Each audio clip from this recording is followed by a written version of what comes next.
Yeah, so Dorothy's going to start things soon. So yeah, Rima won't be part of this as a panelist, and we've talked about that. So we're not expecting her. And then Abdullahi and Mohammed, I think it depends a bit on their work schedule. So I don't think it's an issue getting in. Okay, so we'll go with our group that we have currently. My name is Dorothy, for those, because I don't know everybody here, I just know a couple of people like my daughter, and I've met some at a previous meeting that we've had. But my name is Dorothy Larkman.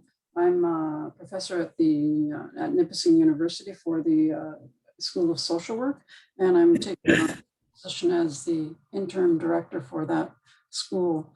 And so that's my academic educational background.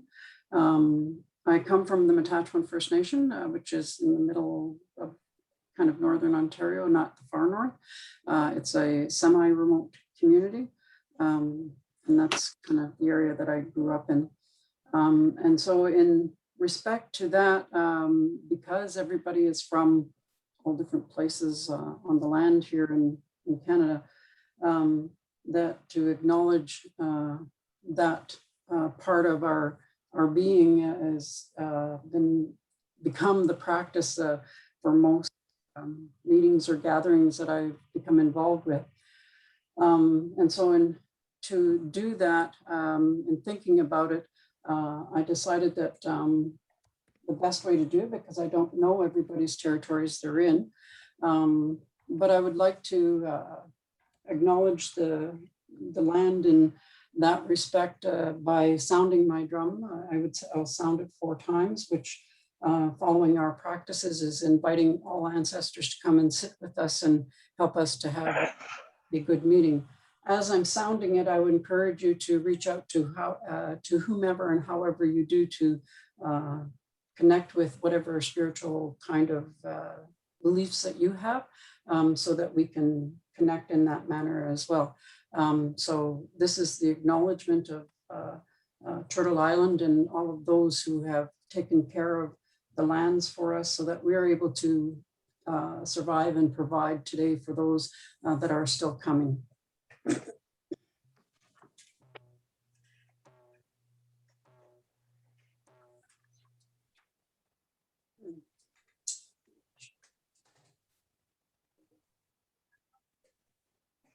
So that's the introduction. Manapan Nokwe, Nimki Pinesha Stodem, Madajawan Dijiba.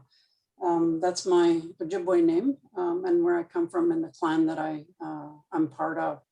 And so I acknowledge those as well personally when I'm introducing this kind of a gathering.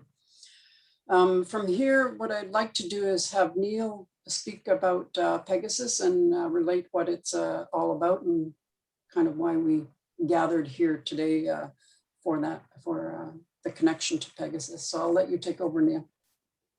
Okay. Thank you, Dorothy.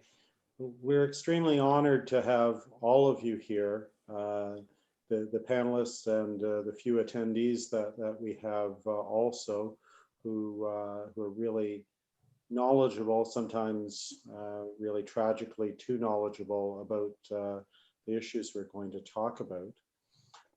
Pegasus began in 2014 as a conference, and it was meant to really bring people together, academics, students, but policy people, advocates and activists, researchers. We had some government people. We've had major people who've won Nobel Peace Prizes. And so we did that every 2 years from 2014, and we were supposed to have one last year that was postponed because of the pandemic. So we viewed global health through the lens of peace and sustainability, thinking about ecological sustainability, and we viewed global health as being both international as well as more regional in the Canadian context. So involving issues with refugees, with Indigenous peoples and people who were in the inner cities, just looking at intersections of issues. After the pandemic, we chose to redevelop ourselves as a new nonprofit, the Pegasus Institute, and to allow us to really more formally talk about things beyond an hour and a half session, whether it be a workshop or a plenary session, and try to take a deeper dive into how we might be able to act on issues. And we hadn't really defined exactly what ACT would be. And in the last year, in the context of Black Lives Matter and certain things around sustainability, as we've developed as an NGO, we've had sessions on refugees, on environmental racism, on climate change. And this is one that is really important to us. Other sessions also in French with colleagues from Francophone Africa, as well as asylum seekers in Montreal. So a breadth of issues, but all linked through thinking about justice and equity and how we can try to bring people together for solutions. So I'm hoping that this particular roundtable that we will have some understanding that that develops amongst us who are in the room, and then anything else is really going to be a bonus. And we're open to taking the ideas forward in whatever way people would like to within what our resource constraints are. We have a number of board members who somewhat represent a bit of a diversity of Canada, with Indigenous leaders, people of color, such as myself. So we probably a little bit more than some organizations. And I'm honored to have many of you here as friends and colleagues that we've worked together. So welcome, everybody. Thank you, Neil. Sorry. I think for people to know as well is that I do sit on the board for Pegasus. That's part of the reason why I picked up this responsibility to chair this meeting. And I appreciate everybody coming together, and I hope that you'll have the patience of my having never done this before.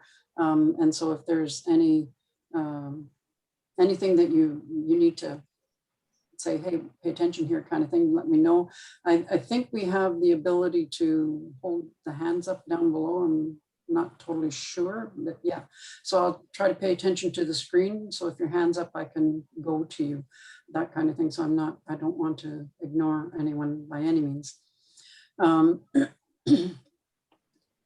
going to go around the table now for you to introduce yourselves in whatever way you choose to. The actual bios of everybody has been, as far as I know, sent to you, so you can see the bios and backgrounds of people. But for other people who are listening in and may participate later on with comments, for them to have a little bit of background of where you're coming from. And so I'll just go around how I see people on my screen, and you can introduce and express what you'd like to about yourself. And it's going to be starting with, hopefully I pronounce it right, Bedri? Okay. My name is Badri Ahmed. I'm a family doctor, and I work in Scarborough. I work in a community health center. I'm immigrant myself. I came from Ethiopia. I did my medical school in Ethiopia, and I completed my residency here in Canada. As a new immigrant, I went through all the hopes and difficulties as any skilled immigrant go through. And it was a very difficult process. And now I work with in a community health center with people of color, immigrants, newcomers, racialized communities, people with mental health and substance use disorder. We do see a lot of people, and I got involved recently with a subset of community from Ethiopia who have been afflicted with police brutality, mental health, and such issues. And Claire invited me to this a great discussion, and I said, let's see what we can learn from this roundtable. Thank you. Welcome. Next is Claire.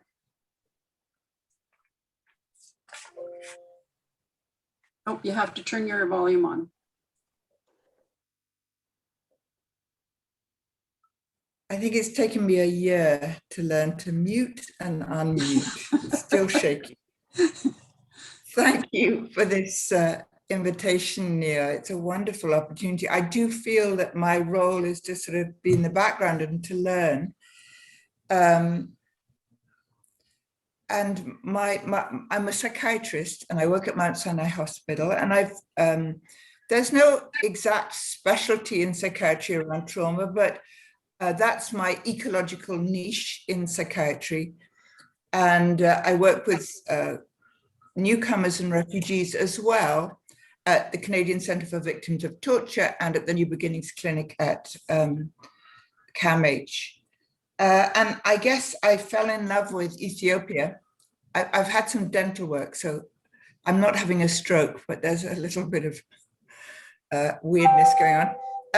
I fell in love with Ethiopia, and I was just calculating it well over 40 years ago when I was a physiotherapist working in the countryside.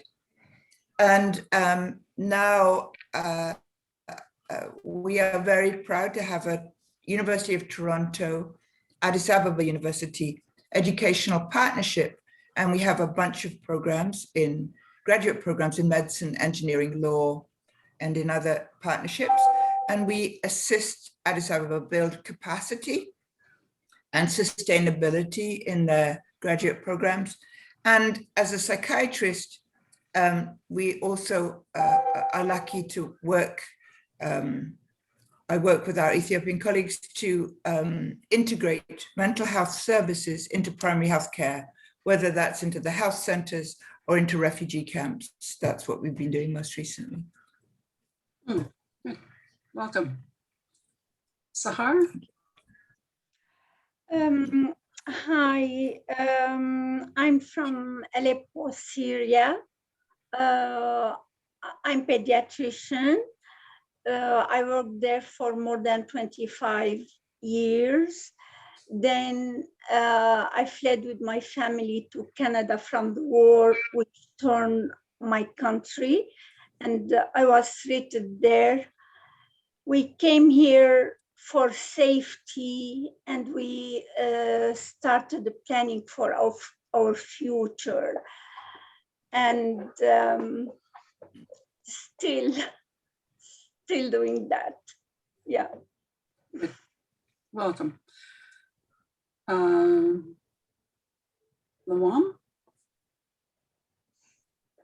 Yes, thank you. I'm very happy to be here, and thank you so much for inviting me, Neil.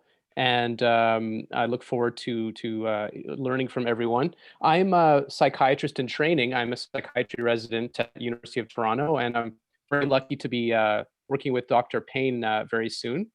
And before I became a psychiatry resident, I worked as a lawyer in Toronto. I was a criminal duty counsel for a few years here in Etobicoke. And my personal background, my parents are immigrants from Ethiopia and Eritrea. I was born and raised in Edmonton. So that's a little bit about my background. I see myself as a lifelong student, and I like to ask questions more than I like to answer them. And so that's the spirit that I hope to bring to this conversation. Thank you. Welcome. Norm. Oh, no, you got to turn your mic on. My audio, there we go. There you go. All right, you can hear me now? Yes. Yes. Good afternoon, everyone. Bedri, I'm a Scarborough boy, so thanks for working where you're working. I've lived in Oshawa now for well over 40 years, but I'm actually a Scarborough. I'm an independent advisor and educator, and I also serve as the editor-in-chief of the Journal of Community Safety and Wellbeing, which we launched 5 years ago. I'll tell you, I feel both honored and humbled to be with you this afternoon. Despite my very modest roots in Scarborough, I do know that my life has been faced with privileges that others don't automatically take for granted in Canada. And I'm very alive to that. I've dedicated a lot of my work to social equity.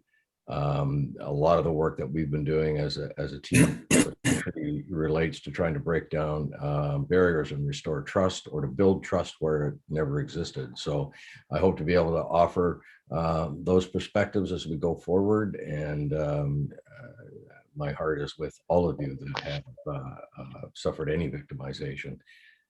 Thank you. Welcome. Matt. Thank you, Dorothy. Good afternoon, everyone. Equally proud and honored to be a part of this panel and discussion.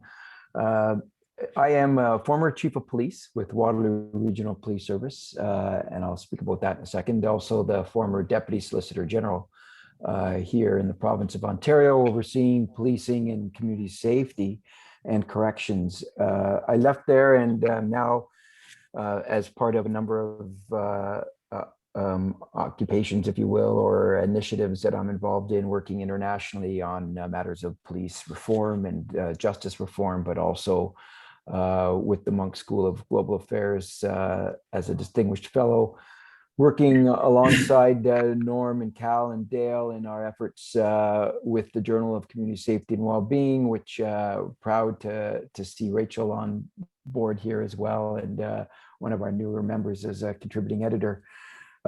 Personally, I'm also a proud member of the Armenian Canadian community. My grandparents fled the genocides of 1915, fleeing from parts of Turkey as well as Aleppo, Syria, and watched as my grandparents survived. And as a second generation Canadian, very proud of the fact that they chose this country in their efforts to find safety. And it's through my work at Waterloo Regional Police that I came to know Neil, and who I consider a good friend and colleague. Neil and I traveled to El Salvador, where we shared our experiences in collaborative, co-located efforts, all of community wrapping their arms around domestic violence and looking to stem the tide in domestic violence, but also taking that further with what we've done in Ontario around community safety and well-being. And very, very happy to see Neil here today. And we've reacquainted ourselves over the last year or two. And thank you again for inviting us and for being a part of this. Welcome. Rachel. Hi, I'm Rachel Bromberg. I am co-founder of the Reach Out Response Network, which is an advocacy-focused nonprofit that's working with the City of Toronto to really provide support in developing an alternative crisis response service that will be staffed by crisis workers rather than police officers that can respond to folks that are in crisis. I'm also the director of the International Crisis Response Association, which is a service providers network for folks across Canada and the United States who are building or leading similar initiatives in their communities. And my day job that isn't this is working at the Center for Addiction and Mental Health, training their staff in trauma-informed de-escalation. And I'm also a law student. So as you can tell, I have a lot of free time and sleep a lot. Welcome. Mohammed. Hello, everyone. And I see that this is more or less a GTA affair. I am joining you from Vancouver, and it's still morning here. Good morning, or it's good afternoon for you. I'm joining from you from the unceded territories of the Coast Salish people. My name is Mohammed. I'm an assistant professor at the School of Social Work, UBC, the University of British Columbia. And my immigrant background is in East Africa. But we have different countries there now, but I have this complicated history of being both a Kenyan, Ethiopian, and a Somalian. I come from a border town, and that part of the world was mutilated into different parts by the colonial governments of Italy, British, and the French back in the 1900s. So I still cling to that identity as an East African. I came to know about this program through Dr. Neil, who invited me initially to a very exciting project in Somalia, looking at mental health and peace building, which I'm actually currently still working on that project. And during that time, I came to know Dr. Claire and Abdullahi as well. And I look forward to learning from you and hearing about the exciting thing that's happening. And I also just wanted to mention about, Rachel's work. I would be very interested in what you are doing. I have a research project looking at the intersection of mental health and human rights in 3 different countries. And we are looking into aspects of crisis intervention without policing. So I'll be happy to connect with you down the line and maybe hear about what you're doing. Thank you. Good, welcome. Next is Cal. Hello, everybody, and thank you. As my colleagues already said, each of us, I think, is incredibly honored to join in with you today in this conversation. I'm looking forward to lots of learning from each of you through the conversation today. I head up a small nonprofit called the Community Safety Knowledge Alliance, or CSKA. We support governments, the police, and others within the community safety sector, more broadly speaking, in designing, implementing, and evaluating new approaches to community safety. I'm a former, I live in Ottawa. I'm a former assistant commissioner with the Royal Canadian Mounted Police. I spent a full career with the organization in Alberta and the Northwest Territories, both the Eastern Arctic and the Western side. Back to Alberta, worked here in Ontario, and finished my career heading up the Canadian Police College, which provides advanced and specialized training to police services across Canada and abroad. Over the course of my career, I guess working not only in many First Nation and Inuit communities, but also in cities such as Red Deer, Alberta, and others, came to realize, I guess fairly young, that the tools that we were using as police officers were really inadequate for what we're dealing with in dealing not only with marginalized communities and others, but just generally speaking. And that realization has only grown more evident, as I developed more experience through the course of my career and onwards. So today, working with people like Norm and Matt and Dale, we're really focusing on policing outside of the criminal justice system, focused at that intersection of public health. And so really looking forward to our conversation today. And as I say, a lot of learning, hopefully we'll all take away from it. Thank you. Rich, welcome. Dale. Yeah, thanks, Dorothy. And Dale McPhee, like you, Mohammed, I seem to be one of the only ones out of the GTA. I'm from Edmonton. So I'm a police chief here at Edmonton. I'm a proud member of the Métis community out of the Red River in Manitoba. So I was a deputy minister in the government of Saskatchewan in relation to policing and corrections. I also carried the transformational change file as a senior deputy in the government of Saskatchewan, which looked at housing, looked at a lot of the social changes, looked at mental health and some of the things that we could perhaps look at in relation to that. I was a police chief in Prince Albert, high Indigenous First Nations community prior to that. and certainly served about 5 years as a co-chair of CCGS and StatsCan as well. So been pretty fortunate.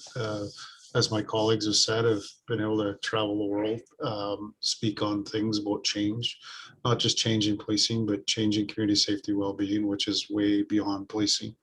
And actually look at things through integrated partnerships and ability to drive change and actually deliver better outcomes for people, in particular our marginalized and our vulnerable populations that we all serve, that are basically overrepresented because of the risk factors that haven't been dealt with at some point. So looking forward to the discussion. Think just happy to be able to join you and spend some time. I think some of the best ideas is when you just get a bunch of folks together from different backgrounds just to brainstorm about the art of the possible and what could be if we actually thought different. So looking forward to that, Neil.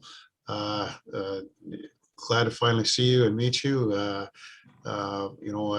Anybody that's a friend of Jim's, Jim's pretty integrated with us over here, looking at new ways to do things. So looking forward to hopefully meeting you in person at some point. So thanks, Dorothy. You're much welcome. Anne.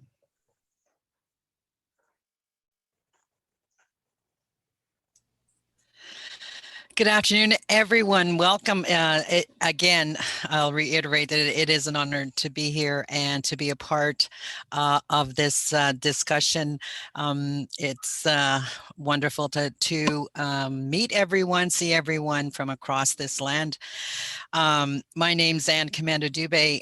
I'll start off with Anishinaabe Kwe from Matachewan First Nation. I was reinstated in 2011. Here in Treaty 9 in northeastern Ontario and northern Ontario, very northern Ontario. And I'm also the mayor of the township of Matachewan. My fourth term as council member, I have always been involved in the community. I was 3 terms as a council member over the past 25, 30 years, and was elected mayor in 2018. So it's a great privilege to be able to be a part of our economy in that leadership capacity. My other job is I'm a program manager for Beaver House First Nation in Kirkland Lake, Ontario, and program manager. I'm involved with a number of our community members in supporting with them with any specific services they might need, and referral services, whether it's for housing, mental health, in different capacities. I'm a graduate of Brock University in Aboriginal Adult Education. I have certification there, also certification in child welfare. I'm as you can very well imagine, as a mayor, I'm also on a number of committees in our area, and in committees with other mayors in the district. I'm also board of director for Missaway Health Clinic in Timmins. I've also had the previous training in trauma-informed care from Indigenous knowledge keepers. And I'm part of this panel to be able to share a story and hopefully to be able to, again, just with change, and once I'm able to share some of my story, you'll be able to understand some of the dynamics of why I feel this is such an important, and I'm very passionate about the change that needs to come with respect to changes within policing, and also with the partnerships and community. I'm also, a part of the committee as a mayor with the local OPP community liaison. I do have relatives in the family that are OPP officers. So it's very passionate. I'm very passionate about being able to share my story when it comes to police shootings. Miigwech, thank you for sharing. Thank you. Welcome, man. Abdullah? I don't know if I pronounced your name correct. No, you pronounced correctly. My name is Abdullahi. I experienced when I was young a civil war in Somalia. I moved to Kenya as a refugee when I was young. I came to Canada. I have a lot of personal experience relating to the police and community violence, all of that. I work many places, but I'm currently a social worker at the Waterloo School District Board. I'm looking forward learning and sharing my experience this diverse group. So thank you. You're good, you're welcome. Asante.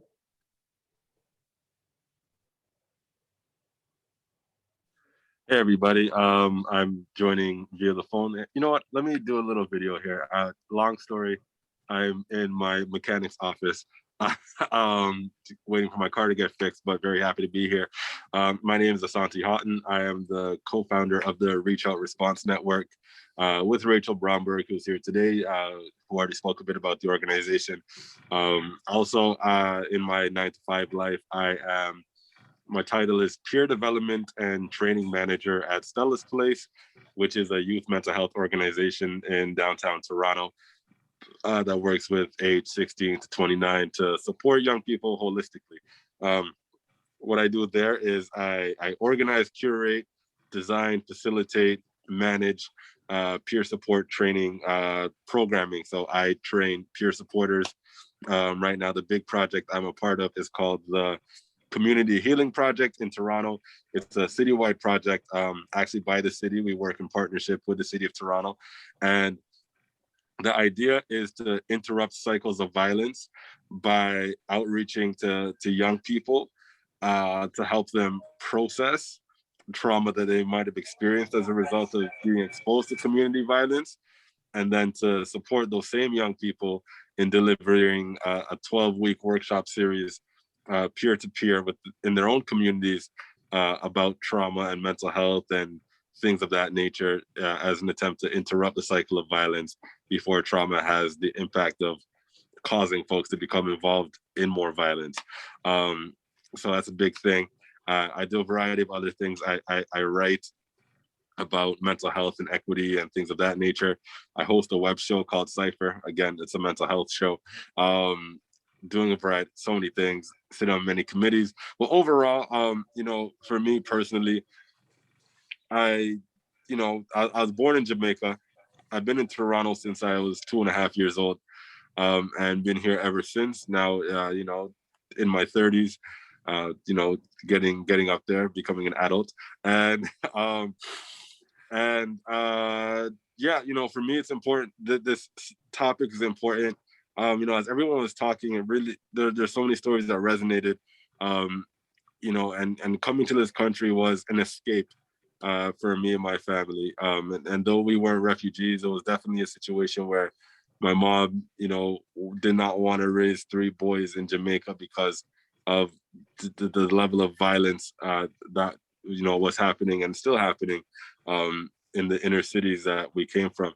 Came to Toronto, still lived in marginalized environments, low income environments, the projects. So that was still a reality, but not to the same magnitude as it was if we were to be in Jamaica. Overall, I would say most of my life is dedicated to mental health and issues of equity, including community safety, which I think is a big part, and not just community safety in the sense of between community members, but also thinking systemically and how systems impact environments that create the conditions that make people do things to make a community unsafe. So that's a big part of how I like to think and process about these things and these issues. Also to Dr. Claire Payne, I'm saying hi on behalf of my wife, Gabriella, who you might know from CCVT. And she's very excited that, you're on this call and doing this kind of work. So she says hi. Thank you. Welcome, Asante. And Angel. Yay. You're here. Sorry about that, folks. Okay, Mom, you're gonna have to turn off your mic. Yes, I just realized that when I hear the.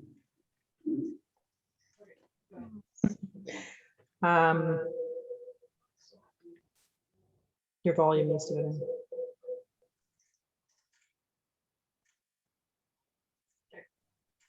Can I talk now? Okay. Hi, welcome. And my bio was sent out, so I'll leave it at that. I'm just happy to be here amongst so many people who seem to be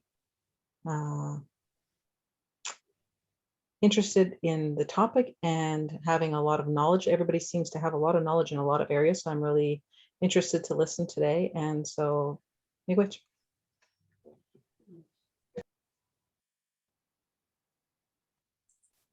Welcome, Angel.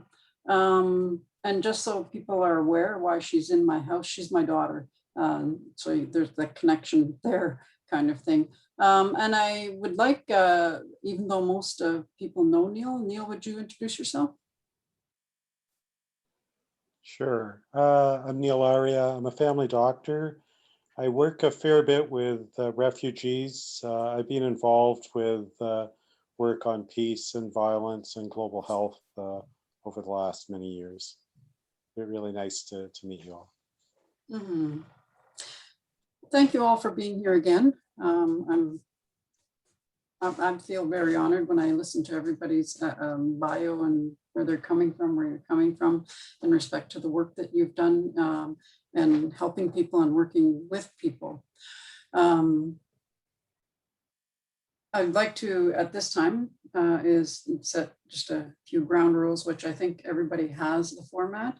We're going to have some guest speakers. We have 3 of them who will be sharing with us. And that when you're speaking to, I try to keep track of looking at the time, but I may not be the best at doing that, but I will try to do that as the chair to ensure that everybody has an opportunity to share. We will, I will try to do that. If you want to speak or want to have something to share, raise your hand at the bottom where it says raise hand, so I can see it on your screen, and hopefully I'll be able to get you in line kind of thing. And you also know that this is being recorded so that other people can access and hear what we've discussed today. And so we brought everybody here today so that you could discuss how identifying the roots of the lack of trust between racialized, marginalized communities and the ones implementing the systems, such as police officers, mental health workers, those things that are meant to provide protection and mental health services. And so we're trying to create change through this dialogue. When I set up the format, I followed my way of, Indigenous way of going around the circle. And so I begin with kindness, and with kindness is that we're going to be hearing the stories, 3 stories that involve trauma, and they may be difficult for some listeners. And so I would suggest that you please take care of yourself in whatever manner is needed for yourselves to do that. And so the speakers will be providing context of the reasoning for this kind of discussion, and hopefully we'll be able to come up with something at the end, whatever that is from the group. So I'd like to turn it over and let Sahara, if she would speak first for us, and we'll be your generous listeners. Thank you. I'm Sahar Bahadi, pediatrician from Aleppo, Syria, which is one of the most beautiful and ancient cities of the world, where I spent the most beautiful period of my life, full of hard work, happiness, and success. We fled from the war-torn country to Canada for the safety of my children, where we started planning for the future. On July 27, 2013, my son Sami Yatim experienced a health crisis while on board a Toronto streetcar. The driver evacuated passengers from the vehicle and called the police. Sammy was asking him for help. He wanted him to call his dad because something was going wrong in his head. When the police arrived to an empty streetcar with a scared and confused teenage boy with a 5-centimeter pocket knife, there were approximately 20 of them. None of them made any attempt at de-escalating the situation. In 38 seconds, James Forcello shot Sammy with the first 3 bullets. Sammy collapsed, motionless, soaked in his own blood, paralyzed, and already dead. After 6 seconds, Forcello fired a further 6 more bullets. After 2 rounds of shots were fired, Sergeant Dan Pravica fired taser into Sammy's motionless body. After that, 2 additional police officers got on the streetcar and kicked his body with their feet. That day, I lost my son. And I also lost my daughter. She's not the same anymore. She lives in pain. They were like twins, only a year and a half apart. They had planned their future together. When the court process started, I went every day and watched videos of my son killings many times a day. And I heard how Forcello lawyer, Mr. Peter Brutti, tried to distort my son's character and image. I cannot forget how he emphasized how the final 6 bullets didn't affect my son because he was already dead. I felt that his dignity was further disrespected. For my view in that courtroom, seeing Forcello face every day, there was not an ounce of remorse. I tried to move forward with my life. I studied 12 hours a day for 1 year to my medical equivalency exam, and I passed. I entered a college to become a lab technician, but couldn't complete the course because I could not afford the tuition. I volunteered in Greece and Lebanon with Women and Health Alliance, and I volunteered with COSTI with Dr. Anna Banerjee. In August 2019, I was shocked when I heard from the television that Forcello was out on parole. Me and my family were not there because I learned that my lawyer did not register us with the parole board. Forcello was released from jail in less than 2 years, even though he was convicted with 6.5 years and charged with attempted murder and manslaughter.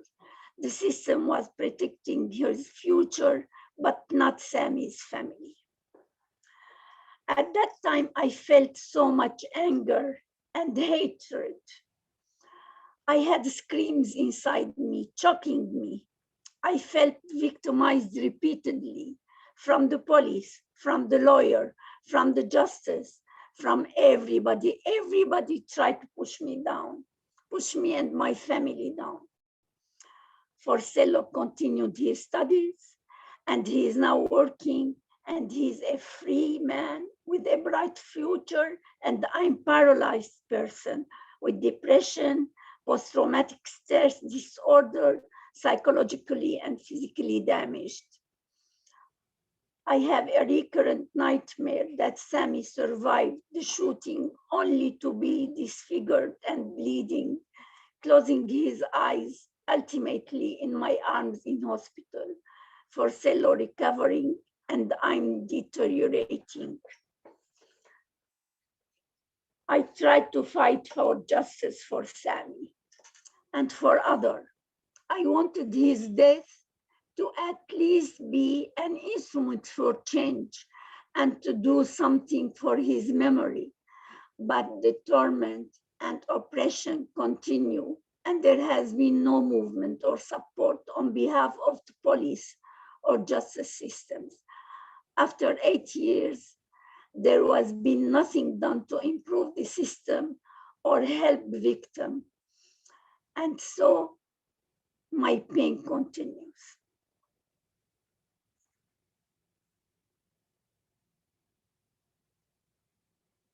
Now, as a result, I'm not recovered, still suffering, didn't get justice for my Sammy. I promised him that I will fight for justice. And even I couldn't find a place as to work in this community in Canada.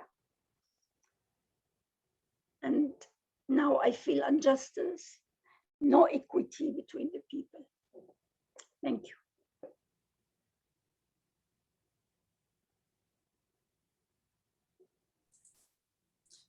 Thank you much for sharing, Sahara. Sharing.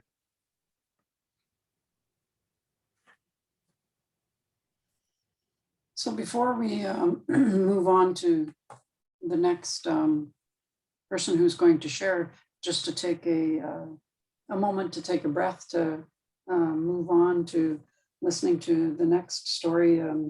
It's what we're talking about and what we're sharing and what we're hearing can be unsettling. And so to help with that process, just to take this moment between speakers to be able to reorient ourselves again, and so that we don't take away from each person's story in that respect as well. So with that, we will move on to our second speaker, who is Anne. I think are you there, Anne? Yes, thank you, Dorothy. Okay. Yes, and my condolences, Sahar. Always continue and think of you and so many other families across this land that will, continue to live with unanswered questions, but finding a way to find that peace and understanding of some of the things that we can't change that happened, but finding peace and forgiveness in some of the things that we can change. And that's basically the journey that myself and my kids have been on, is looking at what are some of the ways we can take that path of bringing positive change to prevent any more police shootings, and what police need also within every one of their detachments to find ways to de-escalate and prevent police shootings. I know. So in saying that, on April the 9th of 2020, I'm a mother of four. A daughter that's 45, a son that was 42, a son that's 36, and a son that's 31, and a grandmother of 7. A proud grandmother of 7, and a proud mother. So on April the 9th of 2020, I can't say I knew about his death on April the 9th, 2020. I only knew about his death on April the 10th, the morning of April 10th, 2020, through social media. That I was contacted about a police shooting, and that might be my son. So I contacted the police detachment and asked them, who told them who I was, and that I was trying to find some information out about a police shooting and whether it was my son or not. So after speaking with 3 officers there, they told me that, and we live about an hour and 15 minutes away from where my son lived and where the police shooting happened, north of that community. And so anyways, I kept my composure. I did my breathing. Don't overthink. I had to drive, you know. I got our youngest son and explained the news to him, and we drove down to the detachment, where I then contacted my daughter, who was in a community half an hour from there, to meet us at the police station, and my other son, who lived 2 hours away, further an hour further north, about the news about their brother. Plus, possible news about them. Like, we had to meet with the police officers. We met with a detective there, and they explained the situation. Now, in the shock, you know, there's a lot of questions we thought we should, we think about now that we should have asked then, but we were in shock, you know, naturally so, about the shooting and circumstances, a lot of circumstances, you know, we weren't going to know about for months. And we met with the SIU the next day, and they, you know, kind of explained a little bit more about where it happened, not where the exact location, but about the police shooting and the fatal shooting of my son that happened the night before. Not the SIU, not the hospital, and not the police. Nobody called us that night to tell us about the police shooting, and it happened about 9:28 p.m. that Thursday, April the 9th. And you know, it was a night, it was just one of those nights. I was like, I had this insomnia, I couldn't sleep. And, you know, it's like a mother, it's like, okay, you know, it's like you sense there's something, but you don't know what it is. And so that's what it was. That's, you know, thinking about, you know, past now and just some of the circumstances that were going on then. I'm going to tell you a little bit more about my son and some of the situations, some of the mental health situations that he had been going through for years. But so we then, you know, with that news, we would wait months, actually 294 days for the SIU report. And I can't say, you know, that they answered questions, even the detective, you know, as much information as they could give me. I shared information with them about some of the individuals that would come to the house, my son's house, as we were packing stuff up. They were, you know, I don't know who they were.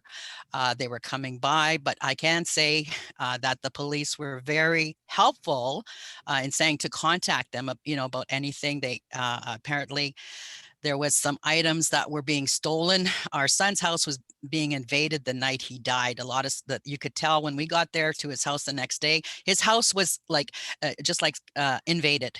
His every room. And our son was a 42-year-old male, father of two. His daughter's a graduate of Trent in nursing. His son is currently in college for a mechanic, heavy-duty mechanic. But you know, and then the police that day again got a call that there was a grenade in my son's safe. There was a police presence the whole weekend, Easter weekend that we were there. So it was actually on Good Friday last year that we found out about the news. But anyways, when I look back now, I think, why was there such a police presence like every day? That's the situation didn't happen here. And you know, I think about it, it's like there was other things happening that we didn't know about, but they, I think, were there as part of protecting or trying to, you know, to intervene in case something did happen because of some of the concerned persons that were involved with my son at the time. He was shot 3 times in the chest. You know, the call was actually the police call that we were made aware of was invasion of the home that he was in, or break and enter. So we got confused about, and we're still confused about why certain calls like that, because these people they were all known to each other, right? And apparently these two individuals in the other home where he was at, where the shooting happened, were taking stuff from him out of his house the night before. And this is information that came through us, after the fact. But how could the police have de-escalated the situation? Could they have de-escalation? Using a taser.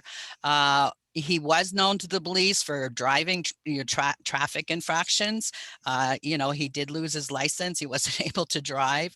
He had a number of mental health issues, post-traumatic stress, anxiety, depression, panic disorder, and he was taking prescription medications for that. He was also on methadone at the methadone clinic, and so just looking at, the police involvement, and if he's known to the police. So, as far as the situation and the call that was made, we don't know exactly what the call was made, but it had something to do with a break and enter and invasion. But he had, the police returned his coat and his hat. So obviously he didn't have his coat or his hat on or his shoes on. They didn't return his shoes either. So obviously he was there, and there was no invasion or break and enter or what have you, because they were known to each other. I still don't have his cell phone. I still don't have his shoes that he wore. They asked me, but I can say that they were supportive in some of the police were supportive when I did call them. The detectives, said call him anytime, and they were there in an instant when these unidentified individuals came to my son's house while we were packing that Easter weekend. So, I would love to sit down with everyone, anyone involved, about how they could have approached the situation differently. And my son would always call me when there was police involvement. He'd always stand down, and even his kids said that. So we still don't know where his cell phone is, or or his shoes. The SIU completed their investigation, and with all the research that I've done with a lot of SIU investigations on, it always seemed to refer to Police Services Act if the police officer feels threatened. So what are the dynamics of the police officers that were involved? Can you give me like a 2-minute thing, Dot, just so I can finish up before?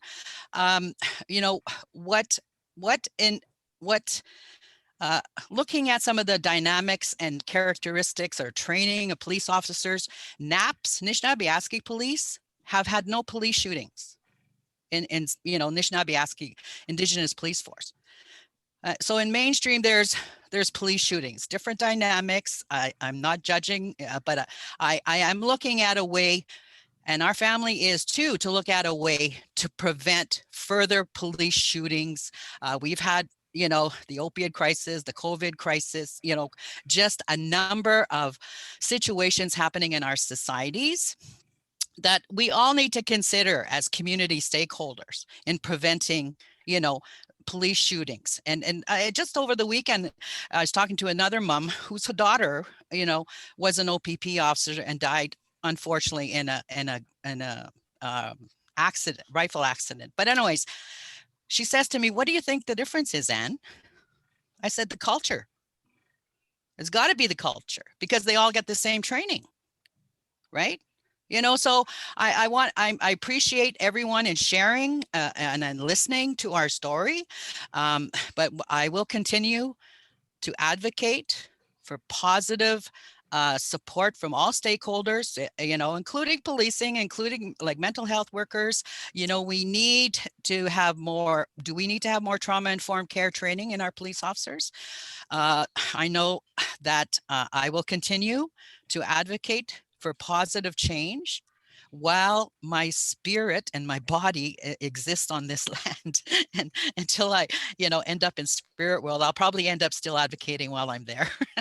But I appreciate, I think I've shared everything. I tried to understand, keep that communication open with the SIU and the investigator and the support that they had.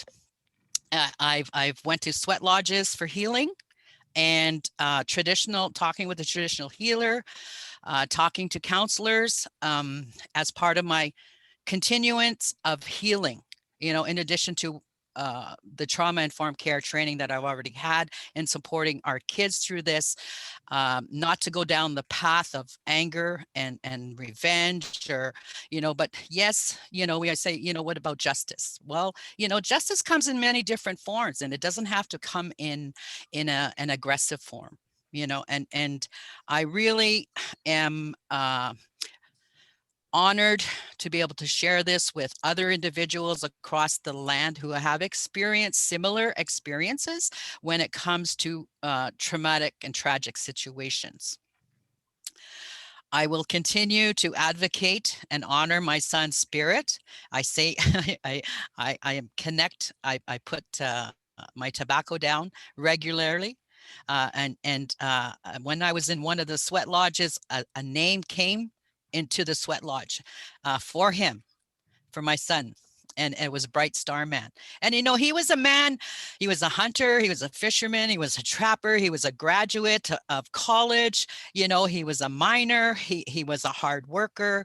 And, some of the injuries and vehicle accident that he previously had kind of led him to, some of the prescription drugs, and that possibly could be part of that, a number of mental health issues and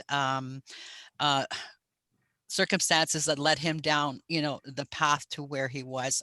And when he did get a settlement from the car accident, it was just like there was these snakes around. They see these people, and they try to, manipulate them. So those are things. Okay, thank you, Dot. So those are things. I thank you for being able to share my story, and I look forward to hearing a lot of feedback from everyone involved across this land on how we can, prevent police shootings and support that moving forward. Miigwech, thank you. Miigwech, Jan. I appreciate your sharing. I know it's fairly new, still affects, the effects are still there. So I appreciate your sharing in that respect. The other issue, not issue, with Anne sharing is she does come from my community, but she also was part of my family growing up. And so we're more like sisters, I would say, than acquaintances. And so that kind of interaction between us. So I do know and understand, and I know she doesn't mind me waving at her to get her attention, that kind of thing. No, and I sorry, Dot, I thank you for bringing that up, because I was in foster homes as a child, and a number of foster homes, and and that was kind of due to, some of the colonization and assimilation and 60s scoop and what have you. So I've had a lived experience, and Dorothy and her family, like her mother was part of one of my foster parents growing up, and I am very, I guess, honored to be able to have her as part of that sisterhood. Miigwech. So in moving along, we do have one more person who is going to share with you, and that happens to be my daughter, Angel.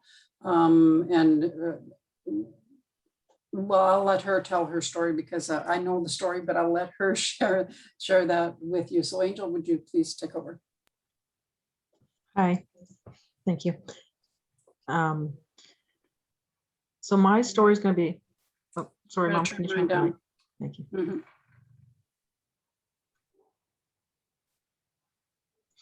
My story is going to be a little bit different than the two previous, in that my experience is not with the police. It is with an institution. And it does have to do with mental health, and it does have to do with trust. So I'll preface it with that. My boys, I have two beautiful sons.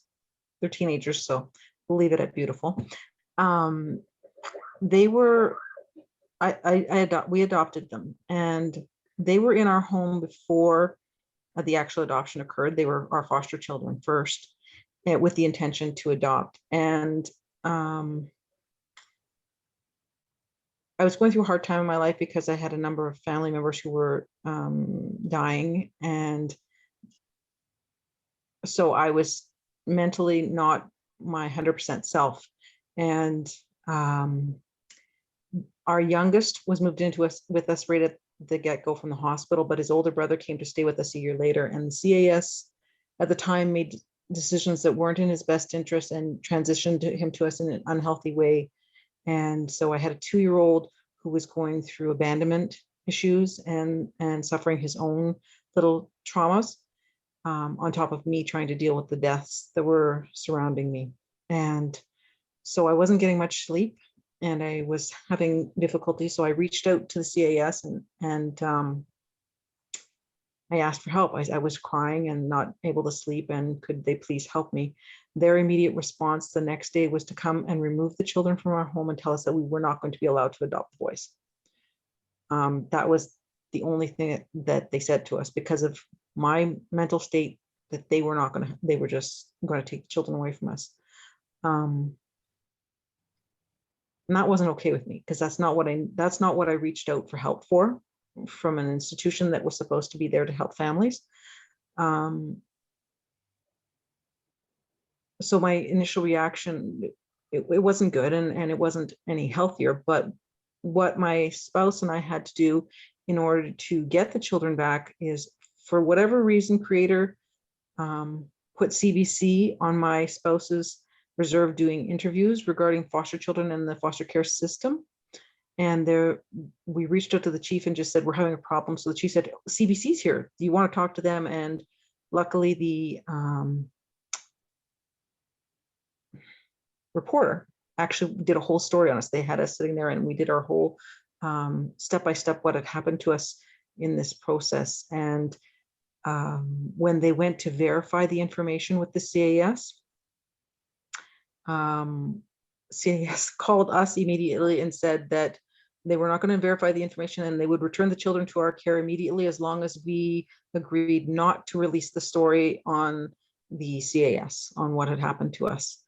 And at the time, I was just worried about getting my children back. I wasn't thinking about anybody else. Just I wanted my children back, because to me they were already our children, even though the adoption wasn't finalized yet. So they were our children. I just wanted them back in my home, and we did that. We agreed with the CAS not to release our story. That trauma changed how I look for reaching out for help from people who are supposed to be helping me. It really changed on how I reach out to any institution, whether it be a CAS, be a police officer, be any of those things. It makes me hesitant, because I'm not sure of the reaction I'm going to get on the other end. What I perceive, or my expectations of how people are going to help me, is obviously not going to be the same as what happens on the other end. And so, although I have contradiction, I contradict myself when I do this, because I will often tell people, you can't paint everyone with the same brush. You can't paint all the CAS workers the same. You can't paint all the police officers the same, because they don't all react and behave in the same manner. But it doesn't stop me from emotionally having that response of, whoa, whoa, whoa. I don't trust them, that they're not going to hurt me more than I'm already hurting.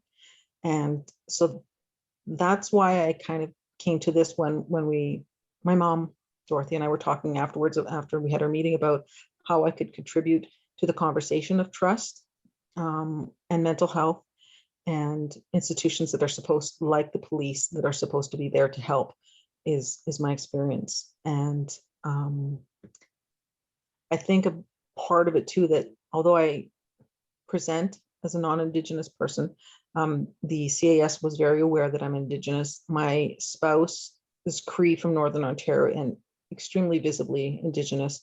And I think that to some degree played a role in the way that we were responded to when I said that I had an issue. I'd like to believe that it wasn't, but the meetings that transpired around it led me to believe there was more to it than just the moment. And so anyway, to not go any further, that's where I'm at. I don't know how, as an individual, to totally let go of that distrust I have after something like that happened. And I can't imagine for other people who've had police incidents like what we're hearing today, how they would ever regain trust in an institution that's supposed to be there to help us. So that was the other part of the reason I wanted to stay on this roundtable, because I wanted to hear on people's suggestions on how that the system can be fixed, how people can regain trust after so many horrible things can happen. And so miigwech for letting me share my story, and miigwech for sharing today.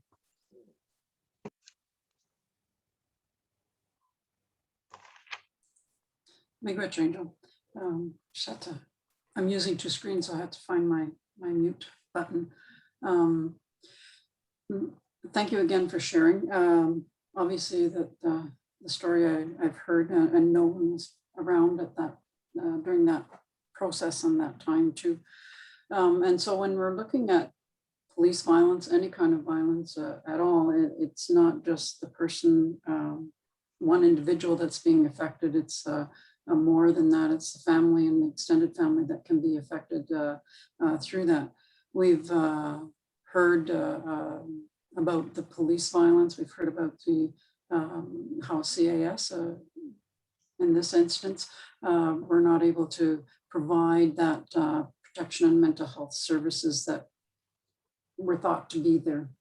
And so moving the conversation along is that I wanted to open it up to allow anyone who is on the panel right now to share anything in response to what was shared by our guest speakers, and to relate about the relationships between the systems and providing services to people, whether it be policing, the justice system, mental health, any of those, and how those become intertwined, how they can become very complex in dealing with the situations, and in consideration of the marginalized populations that tend to experience more of this than necessarily other peoples.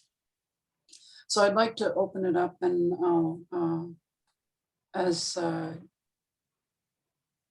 you're thinking about things and what you'd like to respond to, let me know. I'll leave the chat open in case someone wants to put something into the chat so that I can try and respond to that too. I just have to put the gallery scene on so I can see everybody there. Mm-hmm. So does anybody want to start us off with any kind of discussion, the discussion aspect of this?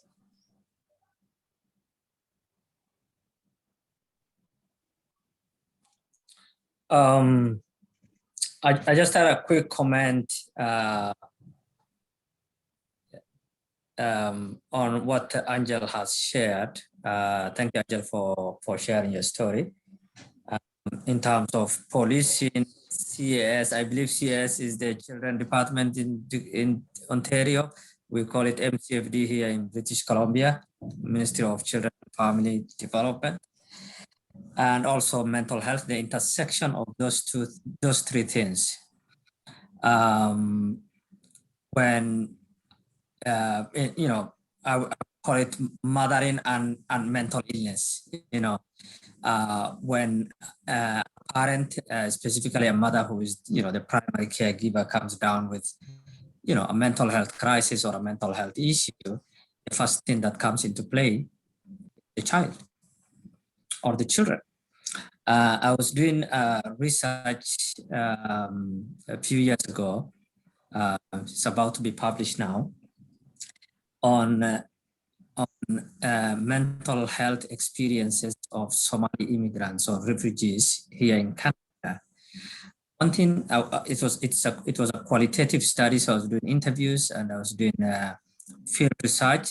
And one thing that became apparent is I was interviewing this family who had, there was this mother who had 3 kids. Then she had a mental health crisis. And the first thing that family did was not actually to reach out for mental health care, but to get her ticket and get out of the country with those kids. straight to Nairobi. Because what was in their mind was if they ever seek help from the mental health system, then the children's affairs will come for the kids and take away, put them in a foster care. So yeah, they bypassed the mental health system. A ticket was bought for her. She was such in a serious crisis that even the airline refused to carry her. So they had to actually find a way to get her some psychiatric medications to settle her down so that she can catch the plane in the next day or two, and was in Nairobi. So I actually followed her in Nairobi and interviewed her after 1 year.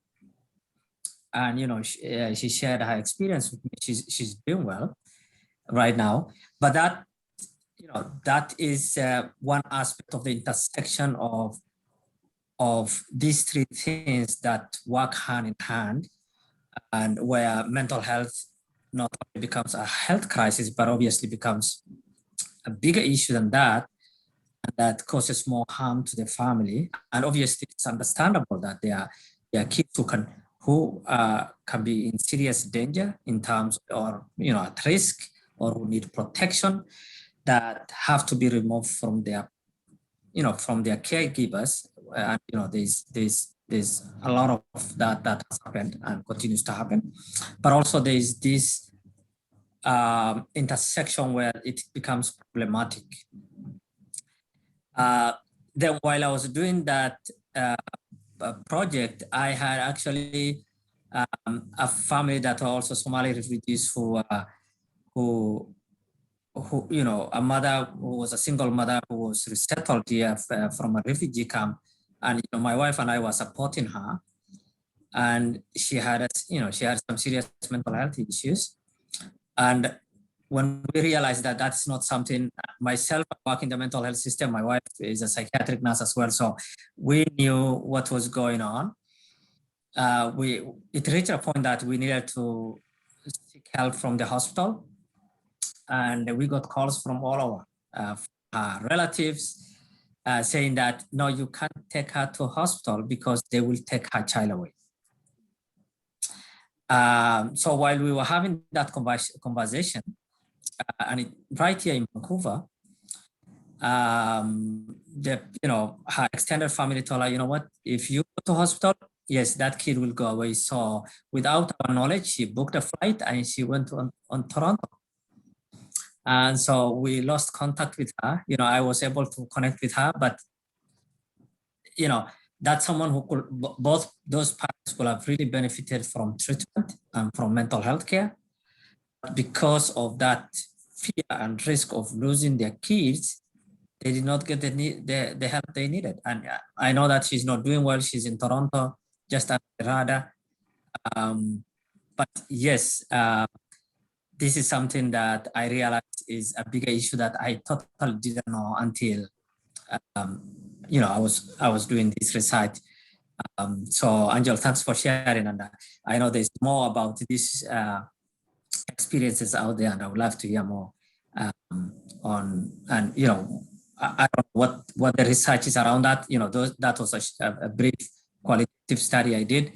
I think it's probably a bigger issue than I thought.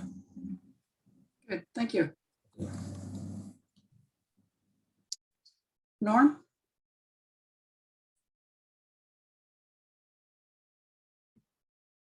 Thank you, Dorothy. And let me start by saying I can't imagine a more courageous and intimate experience than to share the stories that Sahar and Anne and Angel shared. And I want to thank you for those. Sahar, you talked about how you feel the system has just consistently beaten you down, you and your family. I hope that there's some ways that we can try to lift you up. Angel, thanks for including your story that went to a different place in the system and helps us understand that these things don't only happen in newspaper headlines. And Anne, you introduced the concept of culture. That's where I'd like to jump in. I'll confess my own trauma. This past year through the pandemic, a lot of things changed in our life. I had some fairly significant health issues that I lived through in the last couple of years, and it causes one to reflect. And I'm a senior citizen now, so you're allowed to do that. And I've had a lot of conversations with my wife about whether or not what I'm experiencing is compassion fatigue or just plain fatigue, but it comes to this issue of culture. And having worked for many, many years inside the bureaucracies that make up the system, I can tell you that I've had the privilege, because I work with innovators, and I you know, in the work that Dale and Cal and Matt and I have been involved with for over a decade, we see the very best of people in the system who are trying to fix it, to try to make it better, to try to do things. But the part I often don't have an opportunity to talk about is I've seen some of the very worst. I've met some truly awful people in positions of influence, positions of power, positions of authority. And they can be at the very front line, the pointed end of the stick, if you like, or they can be in the executive office, and they can be anywhere in between. And I think this is the issue that I personally am trying to commit myself to in the next few years of my professional work, is how do we get a system, which is essentially a human system, to stop celebrating and amplifying the behavior of the worst while we are somehow failing to build up the culture, the mythology, the legends of the best. And I throw it out there. I realize it's a fairly abstract point of entry into the conversation, but I would encourage us to be thinking on this level. It is a human system. And what we're talking about is a human problem. And why do systems continue to cover up for, promote, justify, defend truly awful behavior by human elements within their own system? Why is their first reflex to say, no, we don't, no, we didn't, no, we aren't? When in fact, we know that there are many of their own colleagues who are on the front lines trying to make a difference because they know, yes, we do. And too often it happens. And the cruelty with which the system can treat families and individuals is something that all of you know too much about. So I want to throw it out there, and I'd love for us to be talking about what are the ways we can do that. I'm trying to do work around inclusion in policing culture. There are days I'm inspired by the conversations I have with police members who are trying to make a more inclusive environment. And there are times where I'm just deeply saddened by the barriers that I see by people who are cynical, dismissive, and have the privilege to perpetuate a power base. I'm wide open to learning any ways that we can crack through that. I think storytelling like this is an absolute essential. And I've talked with others about wanting to move in this direction. I don't think we can address the inequalities and inequities in our cities and in our communities without opening ourselves up to the kind of intimacy that was just shared here. As difficult as it is for those telling the story and those hearing the story, it's the only way we can get to the human element. So thank you. I offer that for what it's worth. Big rich, Norman. Cal. Maybe just picking up on some of what Norm said, and the power of the stories, and you know, echoing Norm's remarks, Saharan and Angel, the power of stories in terms of those within these institutions, to hear them, are often very powerful. And I'll tell a bit of a story here in a moment, but you know, Norm talked about these institutions, which by their nature in the 21st century, tech-enabled, high demand, high stress environments often, and I'm not making any excuses for it, but it can be dehumanizing in terms of, you know, you think of policing, and Dale will probably pick up on this, you know, when he arrived in Edmonton, one of the key measures is how quickly you get the calls. So members come in, they've got a high caseload, they arrive, and they're already backed up X number of calls. And what's measured is how quickly they get to the calls. But some police services also have got a culture of they have responses, physical responses to every call. So one of the things we're learning is how to, and as a consequence of that, there's so little time. If you take an extra 5 minutes to sit down with the individual that you're meeting with, to talk about their lives, what are the issues that are impacting them, your colleagues on your shift are watching saying, why are you doing that? You got to get on to the next call. So there's systemic issues, and there's certainly the human ones. I'd like to talk about a few of the systemic ones. So in policing, to begin with, you've got policing as part of a criminal justice system. The gateway in the criminal justice system expects that the police are going to feed the system with people coming into it. You'll hear colleagues talk about, gateways out of that and the need to change that culture. So in traditional police culture, sort of mid-1970s, it was an era in which the police were at the center of the community safety model. If we had an issue with safety, we called the police, and citizens were really just passive observers in this particular issue. But what we've given the police is incredible powers of authority and the use of force, and we've heard some examples of that. And you could even look at Angel, your example as an institution that's using that authority and force, in essence, in terms of removing children from you. So the key tools the police have are around authority and the use of force in that more traditional model. Well, now we've moved into an era where it's evident to all of us, certainly around this table, where police need to be part of a public health model, not so much a criminal justice model. The health side, public health side, should come first. And again, colleagues will speak more to that. So as a consequence, the toolkit needs to be much different. Now, in terms of the story I was going to tell, it's about, I was doing some work in one of our Western provinces, looking at the issue of remand and how could we reduce the incidence of people being remanded in custody. And this brought me into contact with a staff sergeant in this particular police service who had been enlightened through stories not unlike, but not to the not as traumatic as the ones we've heard here today, but nonetheless heard stories about different situations which caused him to reflect. And he was promoted to sergeant into the detention unit. And as typical police culture, he went in, and the person he was replacing basically told him, this is what you do. And when the constables bring somebody in to detain, this is basically the pro forma approach you took. And so he fell into the pattern of doing this. And it was only after he heard some individual stories that caused him to step back and reflect on a more human approach was needed. And I've come to know this individual over the last 4 or 5 years. And that experience that he's had has played out now in the work that he does and the leadership he provides to the people he works with, that the human component comes before anything else. Understand their story, understand what's behind it.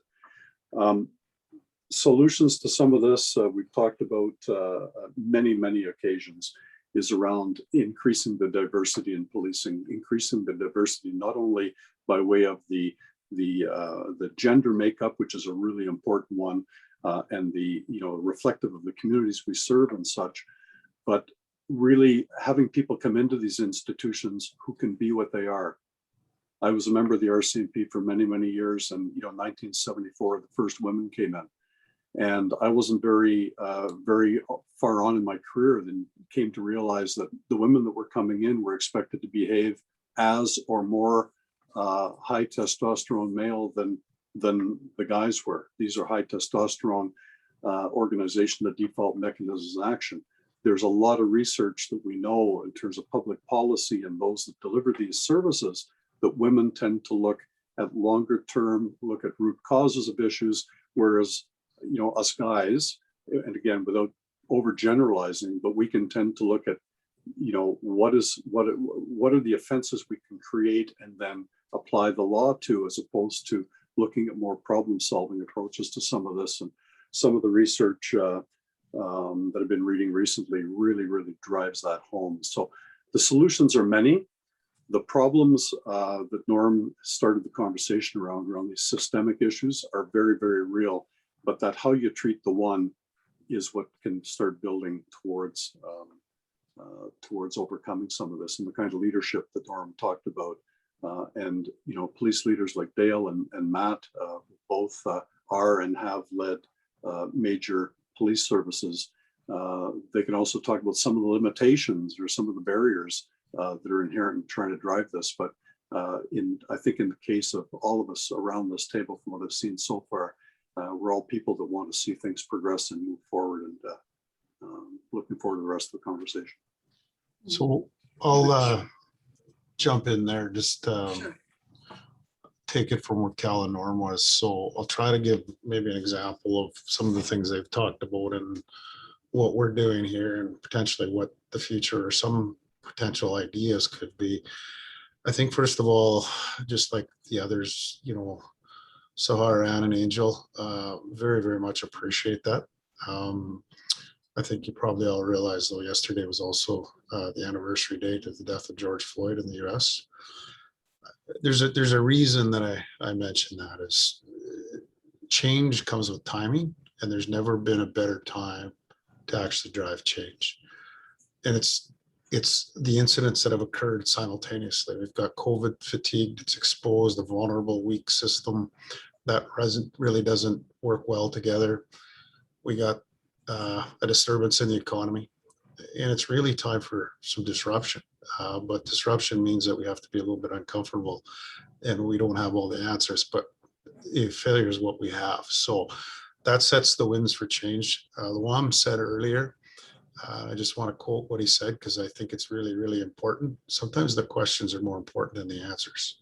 So before we jump to the solutions, we better have the question right, and we better not take it in a direction that could be the wrong direction. Let me give you an example of that. I've sat through many missing and murdered Indigenous women and girls inquiries. I've sat through many deaths inquests in various different roles, you know, partnered with First Nations and many others. And I can tell you right now, moving money around doesn't work. It's never worked. It's not a money issue. And I'll tell you why. 80 to 89% of all provincial budgets in this country are spent at 6 ministries. It's right across the country. So there's enough money in there. The social safety net ecosystem in Alberta and Edmonton, where I police right now, is a $7.5 billion a year spend on a low estimate. We're $462 million of that. Social services is funded 5-1 to 7-1 policing. We need social workers. That's not the point, but we need to actually rethink and look at the system. And I'll tell you some of the things from a policing perspective. Police calls for service are driven by 2 different elements. And this is based on evidence that comes from StatsCan. Your high users of service are people that probably need to be rehabilitated in jail. Those people are over 50% of recontact the justice system that keep coming through. Your social disorder calls are about 80 to 90% of all police calls for service. When you mix these 2 in jail, they all become high risk. So we need to sort intake better, because when we actually just put people into a justice system, you actually increase your opportunities of failure. So it's that whole sorted intake, and that comes in where Rachel was talking about, or Asante was talking about, etc. I would say that it's the front end services, it's the partnerships, because if you don't get those right, most of this stuff is driven, it's grounded in trauma, it's grounded in mental health and addictions, it's grounded in domestic violence, and you got opportunities in absenteeism in schools, and you've also got opportunities in the employment environment. But having traveled across the world, the things that seem to matter most, and why I came back to policing, is reducing intake so the system can actually work in a functional manner, and making sure every off-ramp work. What's off-ramp? Mental health and addictions, bail remand, mental housing, homeless, child welfare, you know, and the list goes on. Those systems are primarily designed and funded by how many things you put into the system. They're not designed and funded by how many people you actually get out and provide a better opportunity, just like some of the folks have talked about today. So for us, we have to focus on shifting policing, because police is the only, how would you put it? We're not elected. We're all local. Health is provincial and federal. Social services is provincial. Education is provincial, sometimes federal if it's on reserve. So we've restructured ourselves and built a community safety and well-being bureau that comes out of the deputy. It's the first ever in policing, I believe, probably worldwide. And it's designed to take patrol and investigative services out of business through partnerships, through measurement, through metrics. It's designed to, it's got programs like HELP, taking the vulnerable people out of the system. Don't let them get in the justice system. Do whatever we can on that first point of contact. It has HUOs, high users of service. How do we off-ramp them effectively out of the justice system? It has a community solutions accelerator partnered with data to actually do things for rapid prototype. It's got PAC, police and crisis team members in a car. We just hired 10 social workers. The future is actual partnerships that measure outcomes collectively together.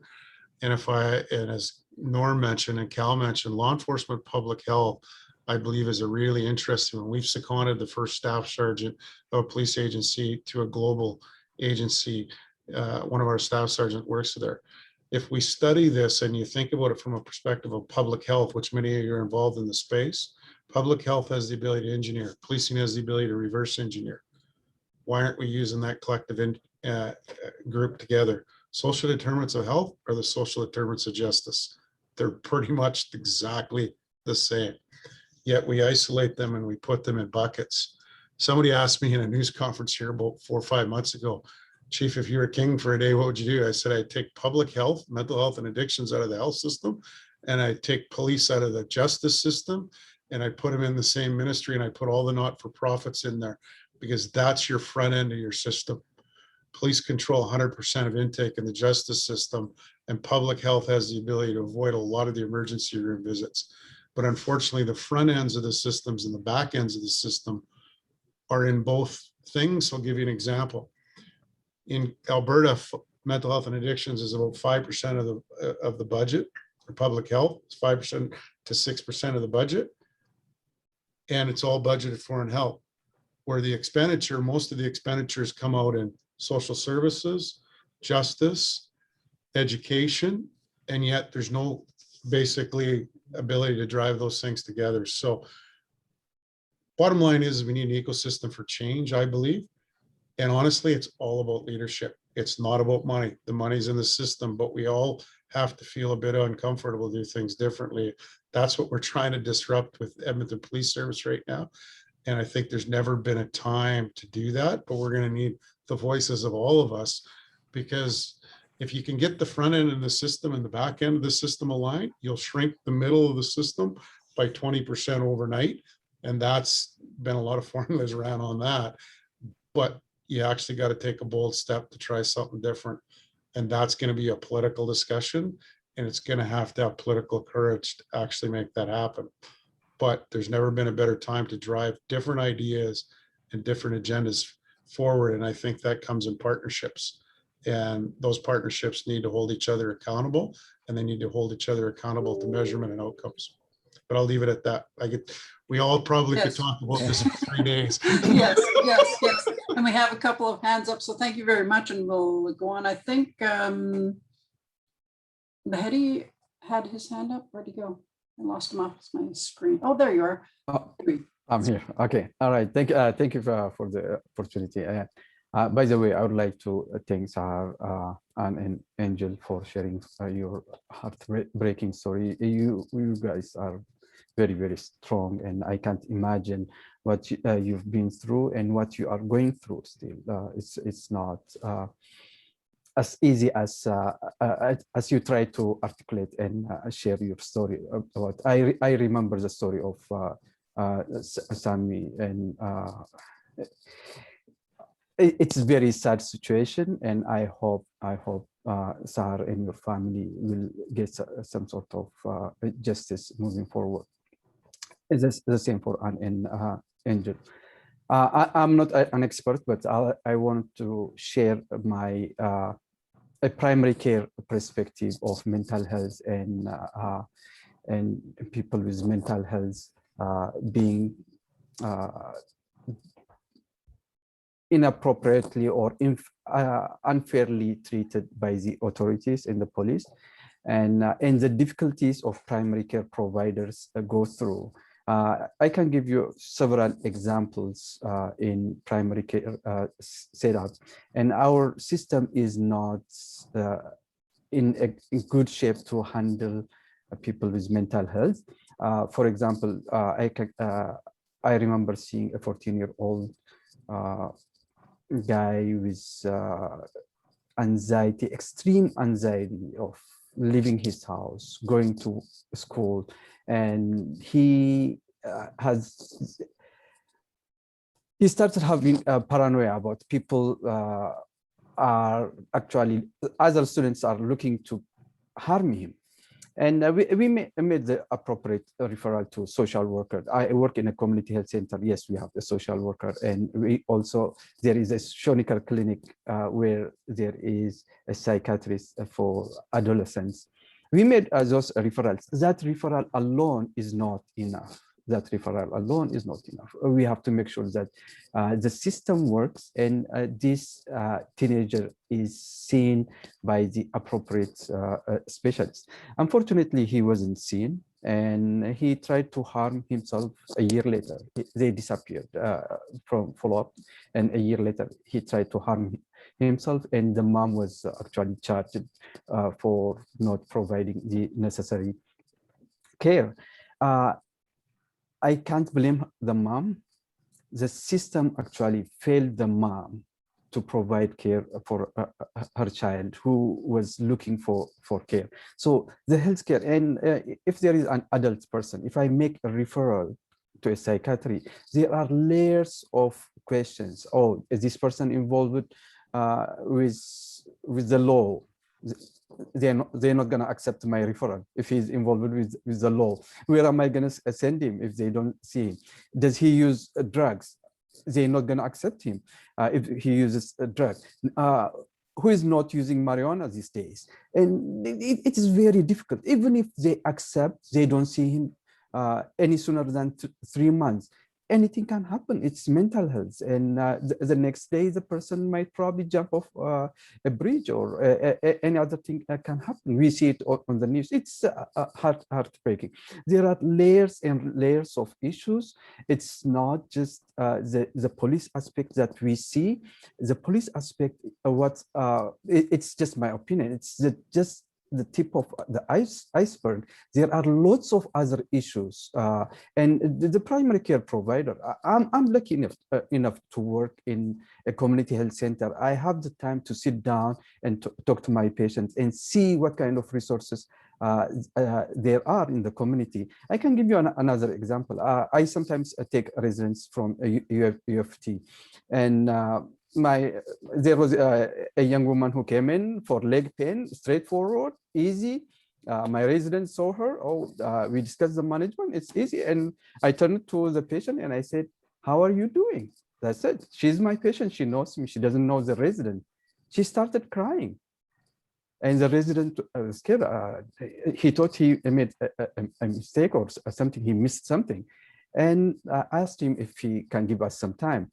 And it was a domestic violence a problem. So if we just treat the leg pain and not go further because of lack of time, and in a very busy primary care setup, if there are 10 people waiting for me outside, I would not have time to listen to her story and try to find appropriate resource in the community. Mental health is not just a sore throat. Mental health is not just a simple diabetes or fix the blood pressure and just wash your hand off. No, it's a continuum, and there are lots of other issues, and it's not a simple thing for a primary care provider to find a solution. It's very, very difficult, and really the system needs to change at so many levels, and it needs to be well coordinated. I can give you lots of examples. Yes, as you all said, we might probably need 3 days and not 3 hours. And I don't want to take much time. I hope we can continue such discussions in the future. Thank you. Good, thank you. Matt? Well, thank you, Dorothy. And first of all, like everyone, so moving and so privileged to be a part of this and to hear the strength in the stories and the compassion from Sahar and Anne and Angel. And I'm going to take an attempt at knitting this together because this is so powerful. And would speak for the other three as well. Are the four of us have been involved in an awful lot of conversations about where policing or community safety is headed, what needs to be done, what doesn't need to be done, the changes that we've all tried to lead from different perspectives. This conversation, the approach that this conversation has taken in addressing a lot of these issues is probably the most one of the most impactful conversations I've been a part of for many, many years. And I'll tell you why. And listening to Angel speak about institution and experiences, as Norm said from the beginning, this is a human services, we are in the human services business. And as Angel described, the institution that she saw in individuals and in people is one of the challenges that we are faced with, because how do we move from that to experiences and expectations when every time we are confronted with or experiencing something from an individual who represents something else, how can we not then brace ourselves for what you've described and tragically some of the outcomes that we've seen? And why this is such a different conversation, it seems, is because this is a conversation that comes from a victims survivor centered conversation, and not the conversation that typically occurs with, as Dale said, the leaders and the voices that we hear who very often want to talk about the dollars and the money. We are in the business, and ought to be in the business, of reducing the demand on policing, not because policing is so bad, but because we know that there are better suited service providers to intervene in matters that are causing the social disorder issues that Cal spoke about, and as many of you have described.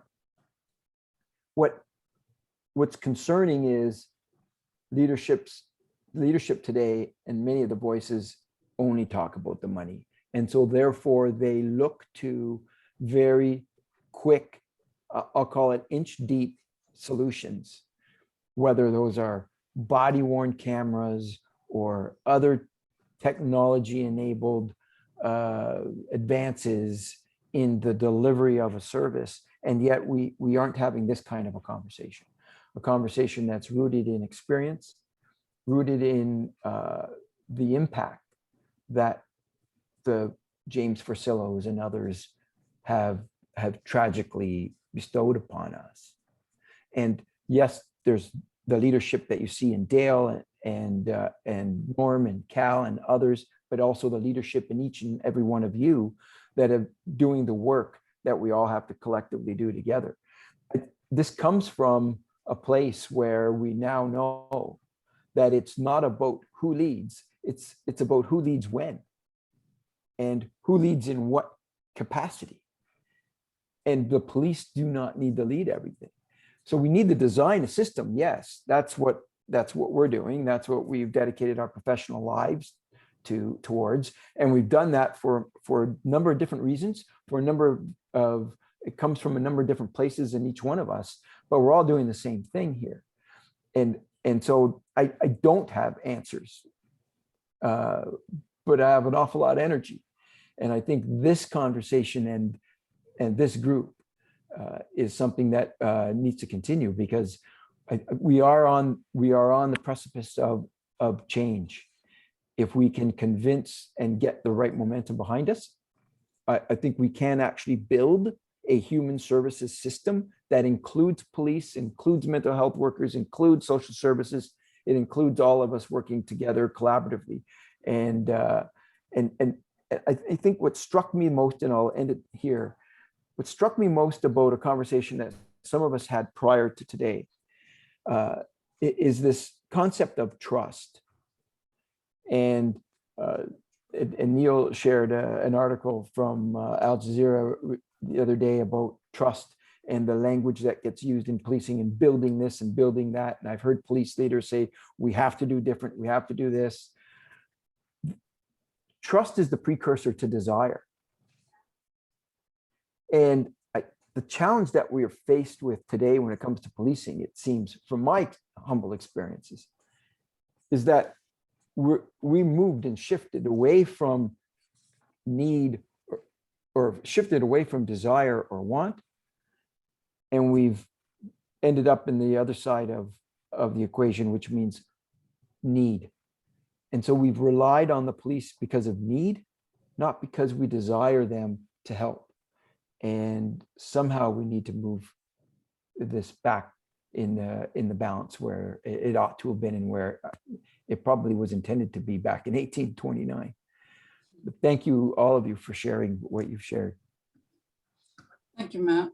I don't see any other hands up right at the moment, but I wanted to invite the other people who are listening in, if they have any questions or comments that they'd like to make. The chat is open. I believe they're able to access that. I'm not sure if they can access because it's limited to participants on the screen, I believe. I'm not sure if they can be expanded, but they can access through the chat. And with that, I think Cal has something else. Cal, I'll let you speak, and then we're going to move into another kind of shift a bit. Okay. Perfect. No, just picking up on excellent discussion, and Matt, some really good points you raised there. Just a couple to build on that, and one of them is we know that in the history of and I'll go back to policing because that's kind of what I know best in this in the broader context of community safety and well-being. But we know in the history of policing, as in most government or legislative-led endeavors, the last thing that changes is the policy and the legislation. I mean, that's pretty much true with anything. So in an environment like today, when we hear about these systemic failures, such as the one that Angel described, it's the courage that needs to be instilled in leaders at all levels of these organizations to, in the face of rules or policies that run counter to doing, quote unquote, the right thing. And that's, an objective assessment of all the data one has before and information one has in making a decision. But in the face of doing the right thing versus doing what policy or the rules dictate, we need to encourage in these organizations give the people the latitude to do that and then back them up when they do. And that's typically not the case certainly in many police organizations today. I'd just like to come back and after Sammy's unfortunate death, Bill Blair brought on board Mr. Justice Frank Iacobucci to look at police-involved shootings in Toronto. And a particular aspect of Mr. Iacobucci's report that I was really struck by as one who passed life as a police educator and such was in chapter 5 of that. He had two, I think, very pertinent remarks pertinent to our conversation today. One, and they dealt with the power of culture. And you heard Dale speak a few minutes ago about the majority of what police do day to day in our cities and in our rural areas has very little to do with crime. It has everything to do with social issues, mental health and addictions, antisocial behavior, and all in that package. And what Mr. Iacobucci found, and I think it applies to most cities across Canada, it's not just relevant to the Toronto Police Service, was that the men and women, the vast majority of the men and women at the front lines of the TPS and first line of supervision didn't see that 70 or 80% of what they do every day as having anything to do with their mandates. They perceive their mandates as enforcing and applying the law, not dealing with these social issues. And so that's one idea he brought in. But the next idea he brought in around that was that culture change was needed in policing to prevent future shootings of young men and women like Sami Yatim. But to bring about culture change, the learning parts of these organizations needed to be rallied and put to use. And what he found in that regard was that training would only have the desired effects if it was consistent with the prevailing worldview of those police officers that were taking the training. In other words, and if you use the idea that it was more of a warrior mentality or a law enforcement mentality, if you painted it black and called it tactical, you'd have lots of uptake in terms of the training. But to try and move the culture from one of a warrior mentality to one more of a guardian mentality, working in partnership with other public health institutions, social institutions, that was going to be a really hard move because there really wasn't an appetite at the front lines for that type of training. Mr. Akabuchi's report probably has good application to the kind of institutions that Angel talked about as well, where institutional policies and such prevail and people overworked and all those things. But it's a good pause to step back and reflect as leaders when we're trying to advance a cause. The power and the parochial interests within these organizations are alive and often will prevail at the expense of the greater good. So I thought Mr. Akabuchi's report in that regard was really powerful. So thank you very much, Dot, and I'll yield the floor. Thank you, Cal. Neil, before we go on to other things. Yeah, I think that I wanted to actually have Claire say something in a minute because we were talking about things before about something before the trust. But I also would like us perhaps explicitly to think more about race and racialized populations, because I think we only mentioned that implicitly rather than explicitly. And that's from both ends, from the institutions and how they perceive people, but also people themselves and the experiences that they've been through. We have professionals here who are racialized themselves, and they've described some of their journeys that we don't understand so much. We've talked a little bit about time and that being a constraint within the system, whether it be policing or mental health. And I think we haven't talked as much about some of the fears. And there are fears too, on behalf of somebody working for Family and Children's Services, for instance, having something bad happen to a child and having, and therefore like acting against a parent because they're supposedly for the protection of the child. And police officers, again, they're different fears, not even for their own health. So I hope that in the next phase, we can also start to talk about those things. I think that we're agreed that many things have to change in terms of the system, and I'm glad that we have so many people who are involved with some of those changes. But Dorothy, before we move on, I just wondered, Claire, if you might want to share some of the thoughts that you had mentioned, and then we can move on to the next topic. Sure. Thank you, Neil. It's wonderful to sit and listen to everybody's input. I think my thoughts, because of what other people have said, I'm thinking of a slightly different component. There was a sort of really important paper published in the late 90s by a guy called Folletti. And what he did was just ask people if they'd ever had one or more of seven basic problems as a kid: sexual abuse, physical abuse, emotional abuse, family member in jail, family member who was depressed or suicidal, family member who had a drug addiction issue, or had they ever witnessed violence against their mother. So the scale was kind of 0 to 7. And it's a very elegant, simple study. And the more you have, doesn't matter, it wasn't counting how many you have in each category, but just if you have had experience of one or more of those categories, you get an ACE score. And over again, the more tick boxes you had, the more likely you were to have significant physical problems and significant mental health issues.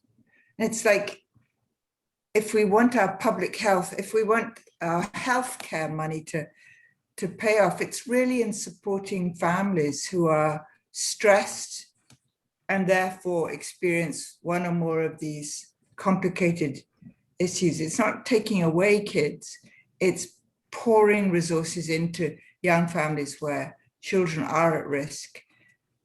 So I think it is, as people have said, it's about turning the system around and knowing where the issues arise, what the issues are and where they arise, and intervening early, not waiting till somebody's 25 and going to their family doctor, or 45 with all the kinds of issues. If you've had a tough childhood, you are more likely to smoke cigarettes or drink alcohol or do these things which are not good for your health. But even if you don't, it's quite clear that those childhood adverse experiences affect your stress capacity in and of themselves without the bad habits that may accrue. So that's the thing that Neil and I had briefly discussed was, I wonder how, and actually I should ask Bedri, in talking to Bedri and understanding more about one of the Ethiopian communities in Toronto, and perhaps Bedri, you can talk about the kind of secrecy, the enormous shame of having a child who isn't doing brilliantly in school or super well in other spheres. And if a mental health issue comes to a head, that's enormously shameful. So it's kind of pre-trust of the police or the institutions where somebody might reach out to. It's like even acknowledging amongst the family or I don't know, Pedro, if you would like to elaborate that point. Okay, yeah, here in Toronto, I'm involved with a Harari community. It's a cultural group from Ethiopia. Their number is somewhere from 5,000 to 8,000. We don't have the exact number. The Harari community landed in Canada. Most of them are in GTA area. In the last 30, 40 years. So most of them left Ethiopia during the communist regime and they fled the country for fear because of persecution. There was a red terror, and, civil war, internal conflict. And so most of them, they left between mid-teen years to mid-20s, and they fled on foot to Somalia, Djibouti, Kenya, and they landed in Middle East, Europe before they transitioned to North America or Australia or other parts of Europe. So that's how most of them, they came. And so they had so much conflicts in their life and trauma, both psychological and physical traumas during their journey. And when they came here, they went into workforce and they tried to make some living for their family. And the children, they started growing up now. Their children are in their late teens and 20s, and we started seeing some mental health issues, drug use, being involved in gangs and some violence, which is unheard of in this community back home. This is something new. So there is a high degree of secrecy and stigma. Nobody wants to talk about it, and they have a high degree of expectation in their children. They want to see the achievement, their own achievement in their children, because they came here and they went into workforce. That workforce is to make a living. They did not go to school, they did not achieve academically or professionally, and they expect that achievement in their children.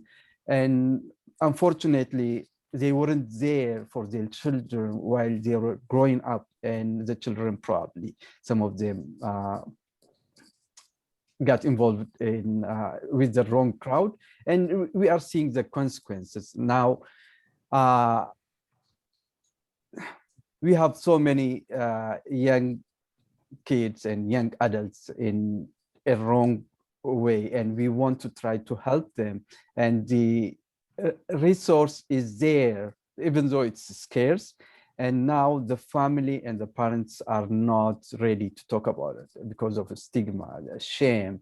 And yeah, there are lots of layers. It's not just the police issue and the outside influence. People have to have some sort of trust because of their previous experience of persecution, trauma, and police brutality. And we also inherit those things to our children. If something happens, stop, don't do this. There is a police, you're gonna be in trouble. So we are making our children fear authority and police excessively. And that also affects our children. There is stigma, there is shame, and nobody wants to talk about it. Yeah, that's how we had some discussion with Dr. Claire, and she's trying to get our community get organized and see what kind of resource and help we can get for the community. Very much, thank you. Angel, you have your hand? Yeah, mine's sort of a question / comment. And so the question part goes to those who worked in police services. And my comment sort of just follow up for that. I don't know how much training police officers get in the area of mental health or social welfare issues. Like, I don't know what it is entailed in police training. So I have a little bit of hard time wrapping my mind around that part. But the second piece of that is, despite how much they do have, I'm wondering about, in order to get this connection, to sort of deal with the trust and the mental health issues that sort of fall between those places, is that if experienced, and I don't mean newbie, no offense to the newbie police officers, but experienced officers were to go into like social work schools and talk about how social workers could best help them to do their job better and keep people safe, or how social workers could go into police schools and talk about mental health issues and family issues and problem solving, and maybe in those terms bring people with them who have life experience, like Sahar or Anne or myself, to be able to share those life experiences, so that the people who are actually doing the frontline work have some understanding. And I did hear where you were talking, I think it was Matt that was talking about how unless you wrapped it up as a tactical course or something, they might not be interested. But I'm wondering if catching people at the beginning of their careers and putting these stories into their head might make a difference along the way on how they respond to things, so that immediate reaction is not to pull out the guns or to pull out the tasers or to remove children from the home. The far end of the spectrum, if there's someplace these police officers and workers could learn earlier on to step in and learn that from each other's careers. I understand police, it's not their job to be social workers. That was never the intention originally for police officers. But if they understood each other's roles and jobs and how they might help each other, then we might take away that mistrust in between, and we might take away some of the horrible things that happen when mental health issues sort of get mixed in there too. So that's my sort of comment / question about training. Excellent question, Angel, and maybe I'll kick it off. You raise a really good point. Most police officers in Canada it's changed a bit over the last maybe 15 or 20 years, but still the majority come in at a relatively young age. With many, it's their, if not their first, it's their second sort of job. And so they progress through a maze of organizational culture and systems and promotion processes and staffing processes and everything over a course of a career, never really stepping outside of that experience to get the kind of cross-pollinated experience that you're talking about. I often say to colleagues, and I guess it was about a year and a half ago at one of our Canadian Chiefs of Police conferences, spoke about if I was to invest $1 in the education or training of any current or future, senior leader in policing, it would not be to send them on a course. It would be to send them to another organization outside of policing to get the very kind of experience that you're talking about there. That's absolutely invaluable. We're talking a lot now about, one province dealing with, shifting the focus of their police academy into a community safety academy, which is more, that cross-pollination.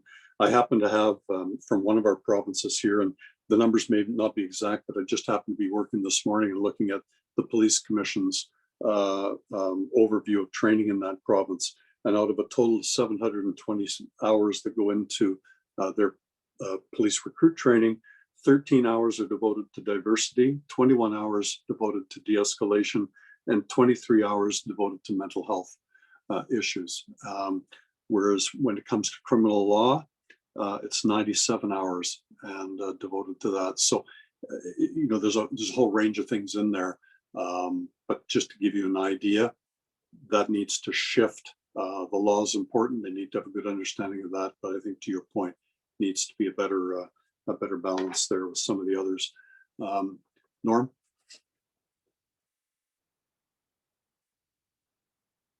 Yeah, thanks, Cal and Angel. Thanks for your question. I just want to build on what Cal was saying, and those numbers are actually more generous, Cal, than I expected. In the Journal of Community Safety and Wellbeing, in fact, I'm pretty sure it's in the issue that's coming out in about 2 weeks, our June issue, we have a paper on the deficit of de-escalation training in Canadian policing. So I would commend that to you. This researcher has taken a look at that and built on the observation Cal just made. I know a few years ago, and I was part of, along with Matt, running a national conference on police interactions with persons with mental health.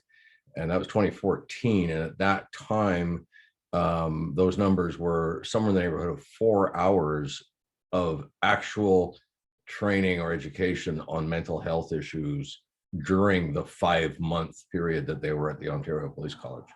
I mean, it's unbelievable. It's just astonishing when you put that together with the statistics that Dale was talking about, and that we know full well 80% of police calls for service don't relate to a crime. And in some cities, the frequency with which they do relate to mental health issues is as high as 40 to 60%. And yet, if you tell someone over and over again that their job is law enforcement, they're going to believe you. And that's the foot they're going to lead with. And that's why we see tragedies like Sammy's tragedy. Because if you've been told from the time of your earliest formative development that your job is to lead with the authority of the state, and you've had very little time to learn about why someone presents in crisis and what might be going on in that situation and what other parts of the system could be doing about that. And so I want to pick up on your point, Angel, when you said, well, I realize this is policing, it's not public health. Why isn't it? Policing are an instrument of the public health. And I can't remember if it was Matt or Cal a few minutes ago referred to 1829. That was the concept. This artificial designation of police as a authoritative instrument of the state is a fabrication. It's a fabrication of our post-industrial times, and it can change. We do not have to live with that model. And we're better here in Canada than in the States, where the notion of law enforcement is even more ingrained, but we have way too much of it, and it contaminates our very approach. And to this conversation about leadership that you've heard many of us point to, until leaders begin to recognize and reinforce and amplify those who get the broad mandate those who are prepared to learn how to fulfill the mandate versus amplifying and celebrating the biggest bully in the room, we're not going to make the change. And I've been in too many rooms where that's exactly what I see. And surprisingly, maybe to you, it's not just in policing. The biggest bully might be a health bureaucrat. It might be somebody responsible for reporting on the performance statistics of the mental health system. It might be somebody in child protection, as you encountered, Angel, who is more interested in their self-serving performance reports than they are in actually serving the needs of a family in crisis. And they're out there, and we've got to call them out, and we've got to say, what's the mission? And if we can get to the point that the mission is to that recognize we're all instruments in the public health, then I think we can get there. I want to end with just this, though, and it's to reinforce Angel's question and observation with positive results. Over the past 10 years, I've been privileged, along with others, to launch what we call situation tables. Some of you will know of the Focus Rexdale model. And the situation tables are right across the country. Mohammed, right now, we're heavily involved in British Columbia. And there are now about 18 tables across BC, and the provincial government has fully embraced this idea. These are rapid triage, multi-sector, multidisciplinary tables. They're not designed to be a talking head committee. They're not a planning committee. They literally are frontline practitioners from each of those sectors who come together for 90 minutes in a week, and they say, who's facing crisis? Who is at acute risk? Who do we know that could use help? And let's mobilize the system collectively to get out there and provide those supports. The reason I tell the story is not to sell you on that model, but to tell you that what I've witnessed is every police officer that has become one of those, a member of one of those tables, to Angel's point, has never gone back. They cannot unlearn their connection to the public health system. And they become the greatest ambassadors of recognizing that there is a smarter way and a different way. And the same could be said of every probation worker that's there, every child protection worker that's there, every educator's there that's there, because they get to realize they have the same mission. The mission is to get to people who the system isn't serving, fill those gaps, and provide the supports. And when they do, amazing things can happen. But we're still talking about a microcosm, and they're still hanging on the fringes of their various organizations. We need to make it more universal. Thanks, Dot.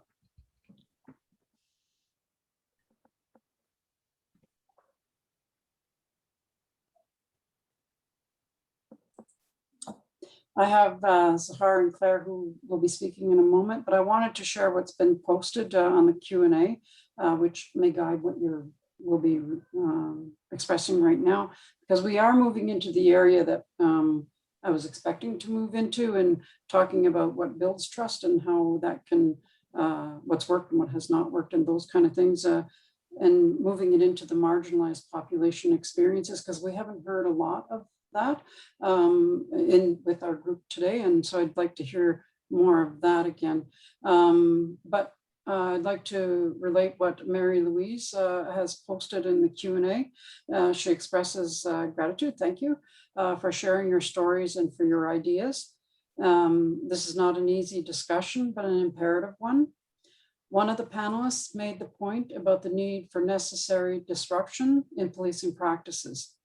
What immediate, very practical steps could be taken that would establish trust in policing services with underserved and vulnerable communities? I'll leave you with that thought for people, but I'm not too sure who had their hand up first, Sahar or Claire, but I'll go with Sahar because she's the first on my screen. Okay.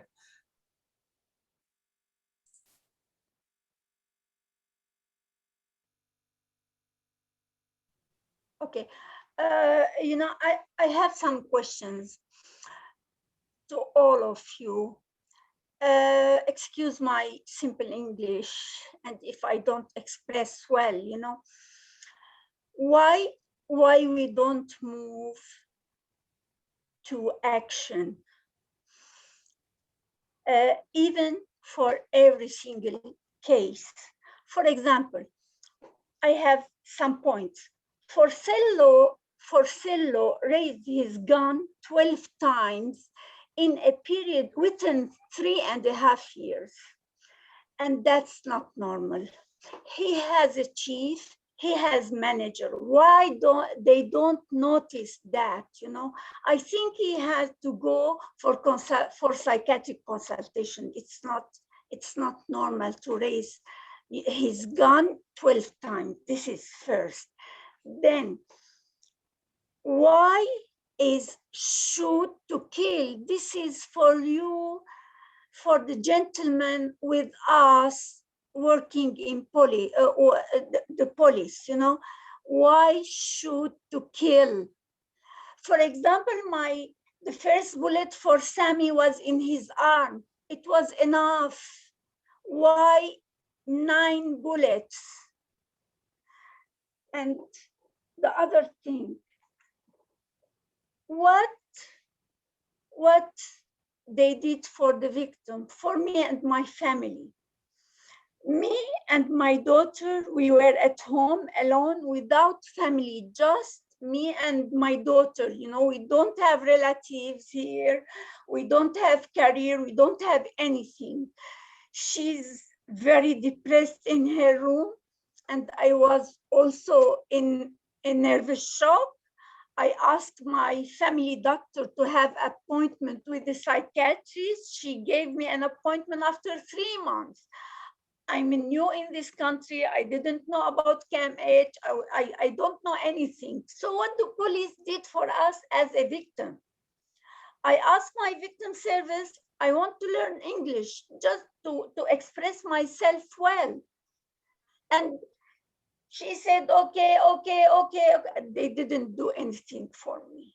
They didn't help me to go to psychiatrist. Even my lawyer, he didn't care of my case, you know, he take it as a number. So this doesn't need research, doesn't need studies, you know. It's good to send me somebody from the police. What do you need? What we can do for you? That's it. Thank you.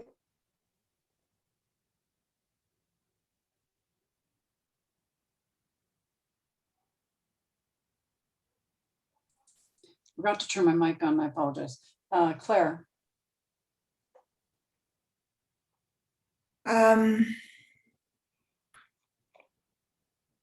Thank you for sharing, Sahar. That's a poignant, and these questions are essential that we listen to and act on. I think what I wanted to say is I'm anxious that mental illness or mental health issues get sort of hived off. And it seems, I think people have said it, this concern that we respond as humans to human distress that Sahar has just mentioned, that mental illness isn't, in a way, one idea is to abandon the idea of mental illness. It's kind of, for these purposes, possibly even irrelevant. What we need to do is think in terms of distress and to respond to distressed individuals as they need to be met and responded to. Because it doesn't really matter if you've got schizophrenia or PTSD or goodness knows, you know, diagnoses are kind of irrelevant. It's for the 3 speakers today. I mean, and Angel, if I can, I mean, you were distressed. You knew you were distressed. You were trying to find help, but nobody met your distress. The same with Sami.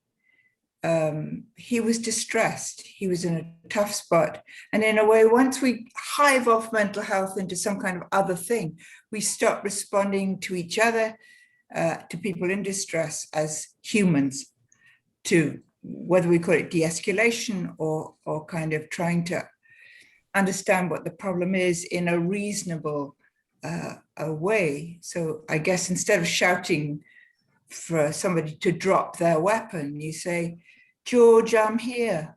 We're here. We're here to help. Why don't we sit down and talk about what you need? It's how we expect to be treated when we're distressed. Thank you. Thank you, Claire.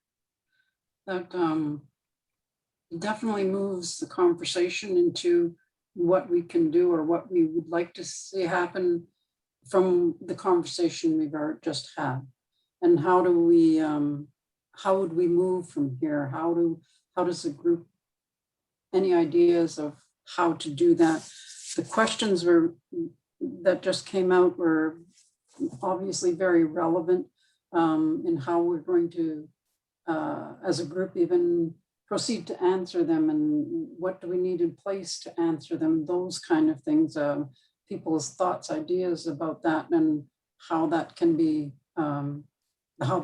established in respect of the issues we've been talking about. I really appreciate Claire bringing out the distress factor, looking at that. To me, that just kind of, I connected with what you were saying, definitely in that respect. But how do we encompass that to ensure that it's being taught or being applied in the right context and right places so that people can utilize that, so we circumvent or at least prevent more of those pieces from happening. Okay, Matt, and then I think Norm. Thank you, and I hope it's not too awkward, my situation here. My power went out in the middle of our, so I had to switch over to my phone. So I think I caught, some, if not most of everything. I'm good. I want to answer your question, Dorothy, with, it may be an answer, may not. But before that, I just do want to respond in a moment to, or for a second, with what Angel said, and Norm alluded to it as well, about the police officer isn't a social worker or isn't a health practitioner. It's interesting, this notion. I mean, I went to police college 35 years ago, over 35 years ago.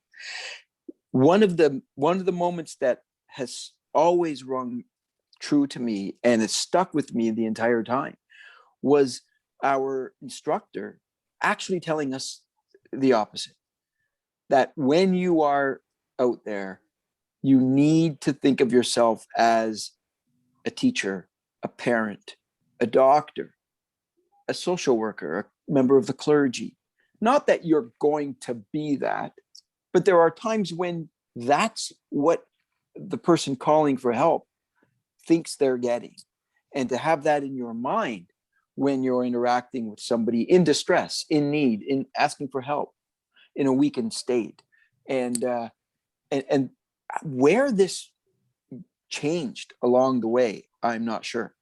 But to some degree and to some extent, and it speaks to Cal's point around the lack of training in certain areas, we all of a sudden abandoned that notion and micro-focused policing and all that it can represent as law enforcement or some type of enforcer. And that may be one of the areas where we went astray. But to answer your question, I think I would answer it with a caution that in search of this answer that we're looking for and how we can better can instill and earn the trust of racialized communities, how can we interact better as police organizations with people in distress? We along the way have spent a long time, I say we as in policing, we've spent a long time eroding trust.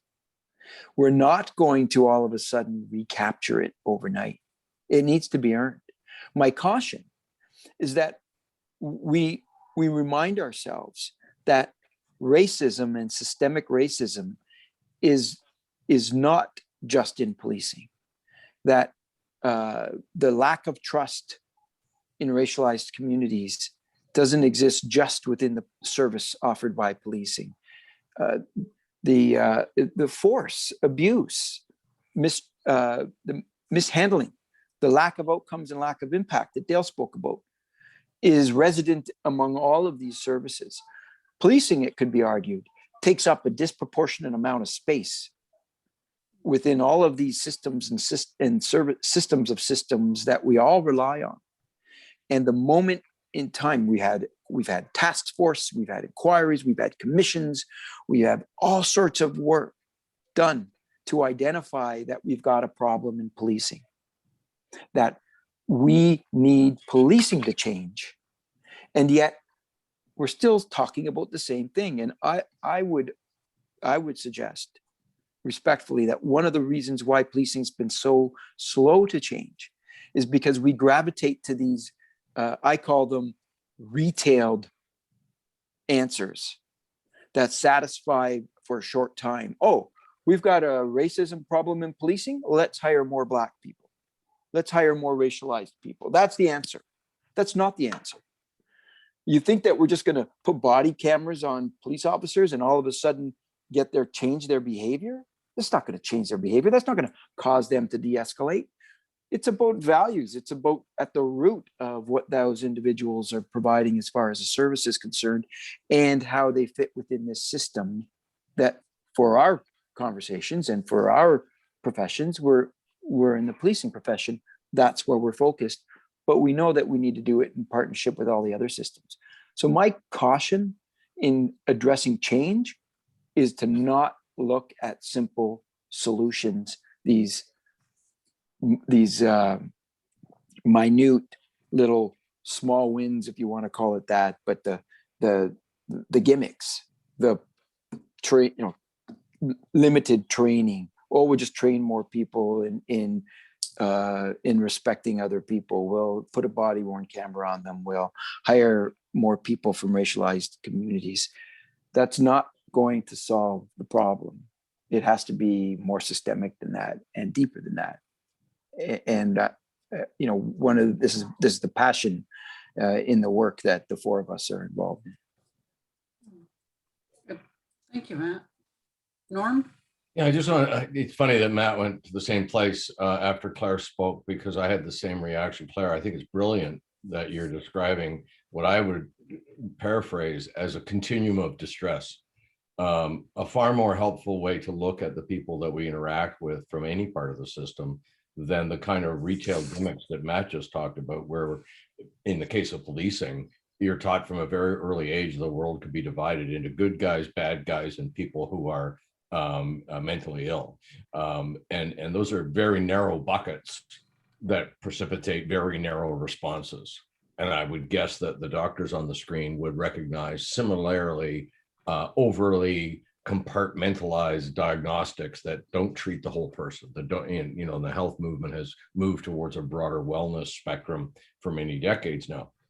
To me, this is where the clue is that if we can stop training our police officers and stop training our health and social workers as though they have a very specific instrumental product to deliver. I handle bad people, you handle sick people, etc. And instead recognize that the system is there to advance the well-being of everyone, and everyone presents on some spectrum of distress. And I think, Neil, this is where I see the conversation coming back to your request about talking about trust amongst racialized populations. We need to recognize that being racially marginalized from childhood is in itself one of those adverse childhood experiences that Claire was talking about earlier, right? I think it was Claire that brought up the ACEs. Being a woman in our society, I have 2 daughters and 2 granddaughters.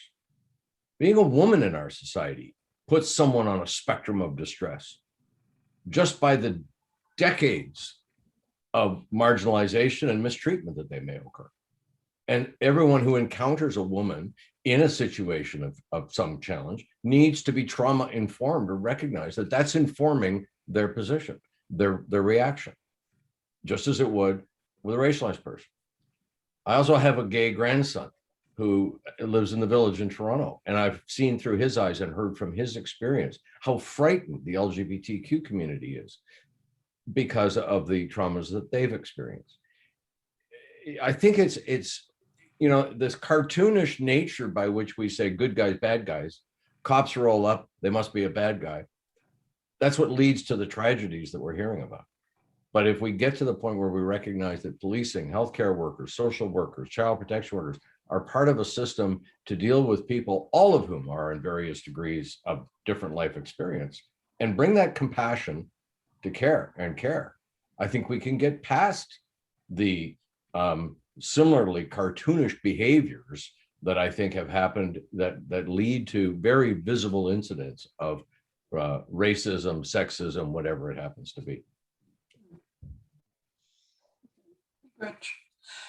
At this moment in time, because we're getting close to the end, but there are a few people who have not been, whether you choose to or not, not shared. I want to give them the opportunity to express anything or whatever it is their thoughts are on what you've heard so far. And you know who you are, so if you are willing, by all means, put your hand up. And we have one, Rachel.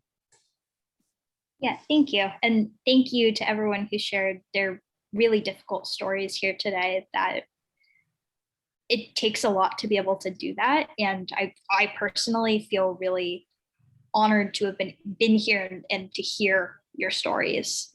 So thank you for that. I guess I'm sort of thinking about what some folks are saying about like police sort of seeing their roles as more holistic and not just very narrowly responding to like crime, criminals, bad guys, that kind of thing. And I think one of the things within that our organization has been working to do, and particularly our international organization supporting other cities in developing alternative crisis response services, is really thinking about what are police for? What are they contributing to a situation? You know, if we're calling 911 and police are showing up and they're providing a service, what service are they providing? Where is the value that they're adding to a situation? And sometimes, you know, in really high acuity situations, the value that they're providing is, you know, the ability to take control over a situation. Or, you know, if there's a crime occurring, the value that they're providing is being able to, you know, police are charged with enforcing criminal law and protecting people who are experiencing victimization in relation to criminal law. But in terms of a mental health crisis, sort of figuring out what are the situations in which police have an additional skill that they can contribute, versus what are the situations in which it's just not, it's not necessary for police to show up. It might be better handled by a peer worker, a crisis worker, case manager, mental health nurse, social worker, or something like that. And then what situations is it appropriate for, you know, where there might be the need for some police skill sets and as well as some mental health nurse skill sets or some peer worker skill sets, and figuring out like what that partnership should look like. Because I think one of the biggest problems or one of the biggest challenges is that sort of we as a society expect police to do everything, and sort of like a mission creep type situation where police are, you know, needing to in some ways play the role of social workers. And to some degree, they're, you know, it's good for police to have training in responding to these kinds of things. It's good for police to have extensive mental health crisis training and suicide intervention training and all of that. But I think about, you know, I've worked at a number of different suicide intervention services for 8 years now. And I've done a lot of suicide specific training. Before I would ever get onto a crisis line, I would have done 60 hours of suicide specific training, as well as like additional training in like responding to different types of calls. Like, for example, like if a kid is reporting abuse or if someone is dealing with domestic violence or something like that. And it just isn't really fair to police officers to expect them to have all of the knowledge that a person who is, you know, worked in suicide intervention field for a long time has had. It's sort of setting everyone up for failure. So obviously, you know, insofar as police training is part of it, insofar as like it's good for police who are interacting with the public to have a good understanding of what people might be going through and how to respond to distress. It's also sort of recognizing, you know, where do police need to be present versus where can other folks potentially take the lead or handle the situation themselves. And that's, part of what our organization is doing and promoting. We're sort of thinking about like, policing is one part of the system, but it's not the only part of the system. And sometimes the other parts of the system have sort of been overlooked because of the association that lots of people have with mental health crisis and public safety threat. And what we know from 911 call data, for example, is that the majority of these calls that are related to persons in crisis don't actually involve weapons or violence. So sort of doing a better job of discerning those different types of calls and figuring out who should be responding to what. And, if there's a high acuity situation involving weapons, making sure that the people the police who are attending those calls have the training in de-escalating a person in crisis who might have a weapon. But also, if there's we know that Toronto police took 11,000 suicide-related calls last year. So if you have a teenager who's feeling suicidal, maybe that's not a situation where you need an armed officer showing up. Maybe that's a situation that a social worker or a peer worker could handle. So just better discerning those types of situations can be valuable. Thank you, Rachel. We are running out of time.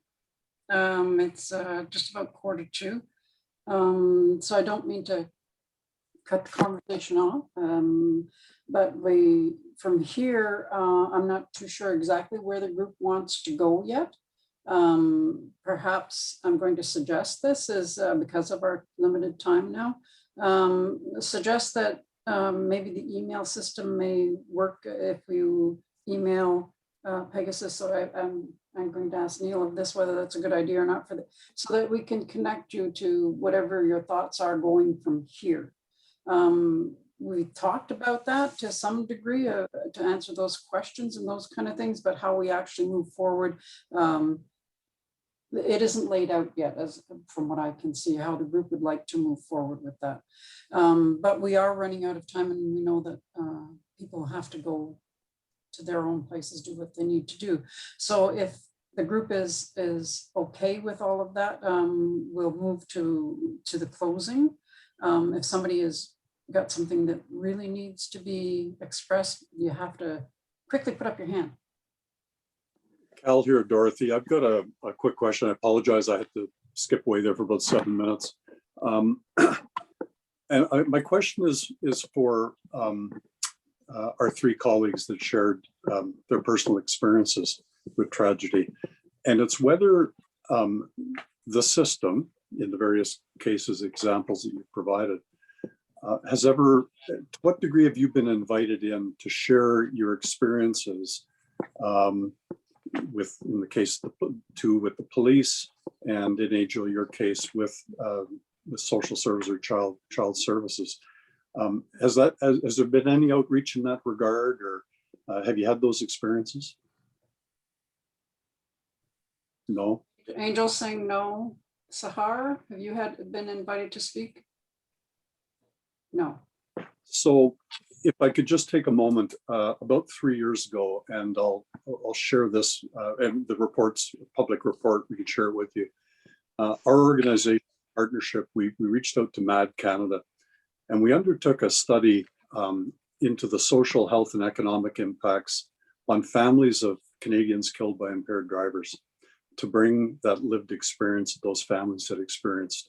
And it looked at, I think, 5 different dimensions. There was, the harms experienced by the families of those that have been killed, their experience with criminal justice system processes, the impact that these experiences had on their faith in the system, the coping and support mechanisms that were available to them, and their sense in terms of what needed to be done to bring about change. And it was very revealing. We did this in partnership. We brought in one lead researcher from the University of Regina that was a lead investigator in this. I'd be happy to share that report with you.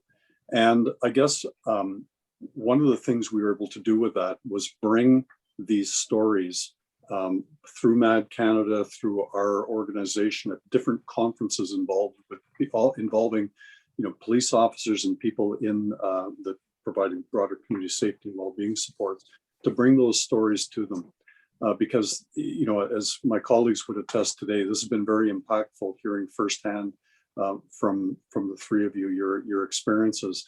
How can we take those kind of stories in different ways? I'm not suggesting it needs to be a report, but anybody that would hear these stories will fundamentally rethink and reimagine how they carry out their day-to-day duties and the kind of courage that might be required on their part to sometimes go against the prevailing cultural winds in their organization. So I just throw that out there. Okay, thank you very much, Cal. Neil, with that, do you want to make a few comments before we just totally close? Sure. But before I do that, I want to make sure Abdullahi doesn't want to say anything too. Okay.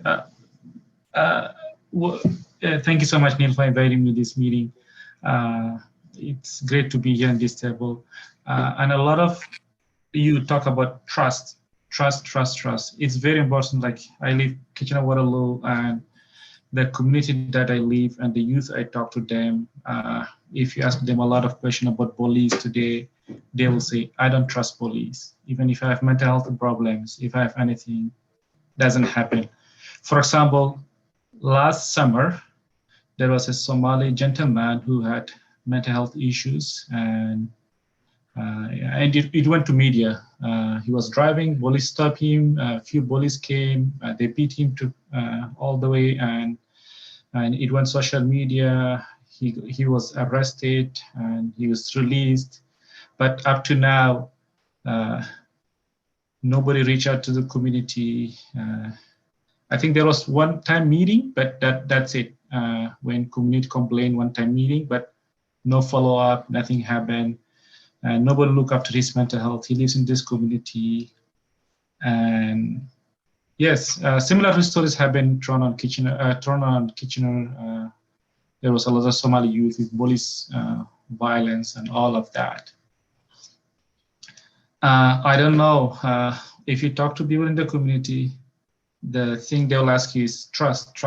Do we trust police? Do we trust social services? Do we trust? As a social worker, I always talk about and see what our community will suffer, but they'll push me back and tell me, hey, we don't trust. This chapter is closed. We don't trust. If you have problem or if something happened in our community, we'll never call police. Even some of them, they told me, even if we have a big trouble, we'll not call police. We'll just try to solve our own problem. So that's all my new, I don't know if I may say more, but we're running out of time. Sorry, I was quite old. Yeah, well, I'm hoping that this isn't really the final conversation with all of us. Luam had a couple of things he wanted to add too, and then I'll try to help conclude. Okay. Thank you so much, Neil. I'll be very brief. First of all, I want to thank Sahar and Anne and Angel for telling us about what happened, and I'm so grateful to you, and I have immense respect for you. And I've been mostly silent today. I've just been absorbing and really absorbing the depth of this conversation and appreciating it. And my own experience as a racialized person who is also a professional in both the legal system, the criminal justice system, as a criminal defense lawyer representing people who had relatively minor offenses, a lot of theft unders, for example, and then going into the psychiatry system as a psychiatrist, I've really seen the impacts of poverty in both the criminal justice and mental health system, and how so much criminalization is driven by poverty, and also so much distress in the mental health system is driven by poverty. And sometimes I find myself sort of, I think it was one of our colleagues said that we use the wrong tools to deal with the issue. And I think that we've often used criminal justice as a way to deal with social problems. We've used, in some cases, certain mental health treatments as a way to deal with social problems. And I'm interested in how we can tackle those underlying social determinants, poverty, economic inequality, systemic racism, how we can tackle those more directly And I think that's a very large political project. It requires looking at the public health approach that's been mentioned. Um, so and just to tie all of my comments together, another aspect of this is community ownership and oversight of our services, whether it's police or mental health or children's aid. I think, and we've heard examples of communities where there may be less violence from these services because of community ownership and oversight of these services. So I think in the spirit of democracy, we need to look at it as a society as to how we can have more community leadership in our services. So I'll leave it there. I've been sort of holding it onto these comments for 3 hours, so I'm just trying to give you a condensed version. But thank you so much for allowing me to speak, Neil. Thank you. Thank you. I also want to thank you, thank Dane and Robert for gathering together people and giving us a bit of our format. I should add that we started off with about 3 questions. So the trust, then we had the policy and defunding the police type of things. And then with Dorothy and others, we decided we would break that down in a little bit smaller bit. But we've seen even this bit is actually too large for all of us to swallow in a 3-hour time period. As I was thinking about things, I thought about, like, I've had several COVID deaths in my family in the last month or so. And I was thinking, like, I don't want to be a case. I don't want to be something that people feel bad about. And I was thinking about, like, just in terms of that with more distant things, but for Sahar and Angel and Anne, that you don't want to be an example that people are pointing to, even if there was something that can come out of it. None of us wants to be in that place, and the wounds, I think, as Sahar is saying, it's not just that they aren't healed from one particular thing, but when you're constantly re-victimized. And sometimes you're re-victimized directly when the system continues to treat you badly. Sometimes it brings up past trauma that you've had before. You see something else. And I think that, as everybody's saying, we have to keep the humanity in front of us. So for us with Pegasus, it's more, what could we do? That I know that for some people who are academics, that'd be publish a paper, and for people that when we've got people who are editing journals, there was a thing about, would we produce something, or minutes, and each one could be potential directions that we could take, and trying to find funding to increase the conversation among more broadly. And I think that it would be good for all of us to think where we want to take things next, and maybe just share ideas either with us as a group through an email chain, or just sending that to Dorothy or me as individuals. Because as an institute, I think that we have many people who are committed to trying to do something. We don't have a lot in terms of resources, but I think we can try to do something that may help with us as panelists, as well as other people with the Institute. So I don't know if anybody has any specific thoughts now, and specifically also we might want to think, do we just convene together with us and with some people that some of us would suggest in a month or 2 months? So thinking about whether that's a desire out there, but regardless of what we would like to do, and if anybody wants to make any comments now, then they can, but regardless of what we could do, I think each one of us has been touched in many ways by things today, and you have made a difference. Each of you has made a difference to me, and I think to each other. So that's all I can really say, and I'll leave it to Dorothy to close, or if anybody else wants to make any comments before Dorothy closes, to just raise your hand.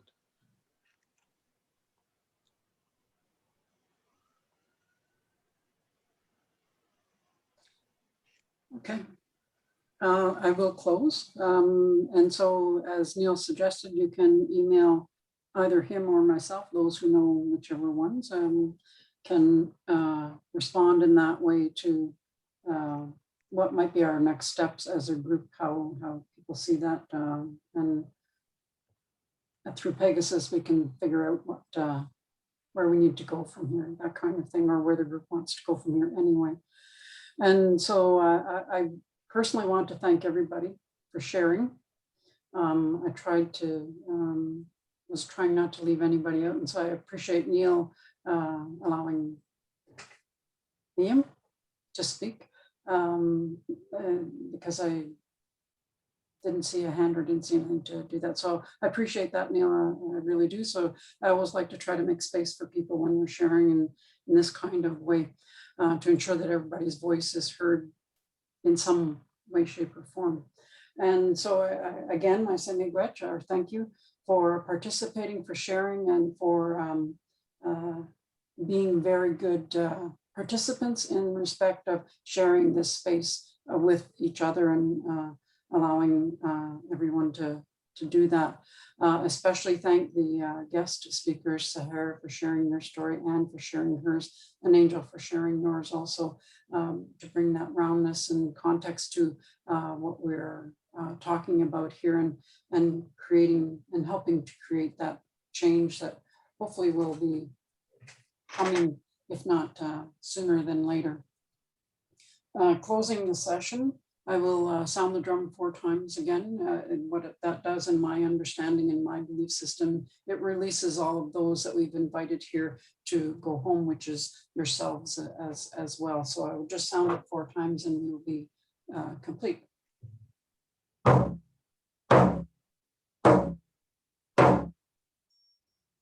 Again, miigwech. And I hope to hear from you guys.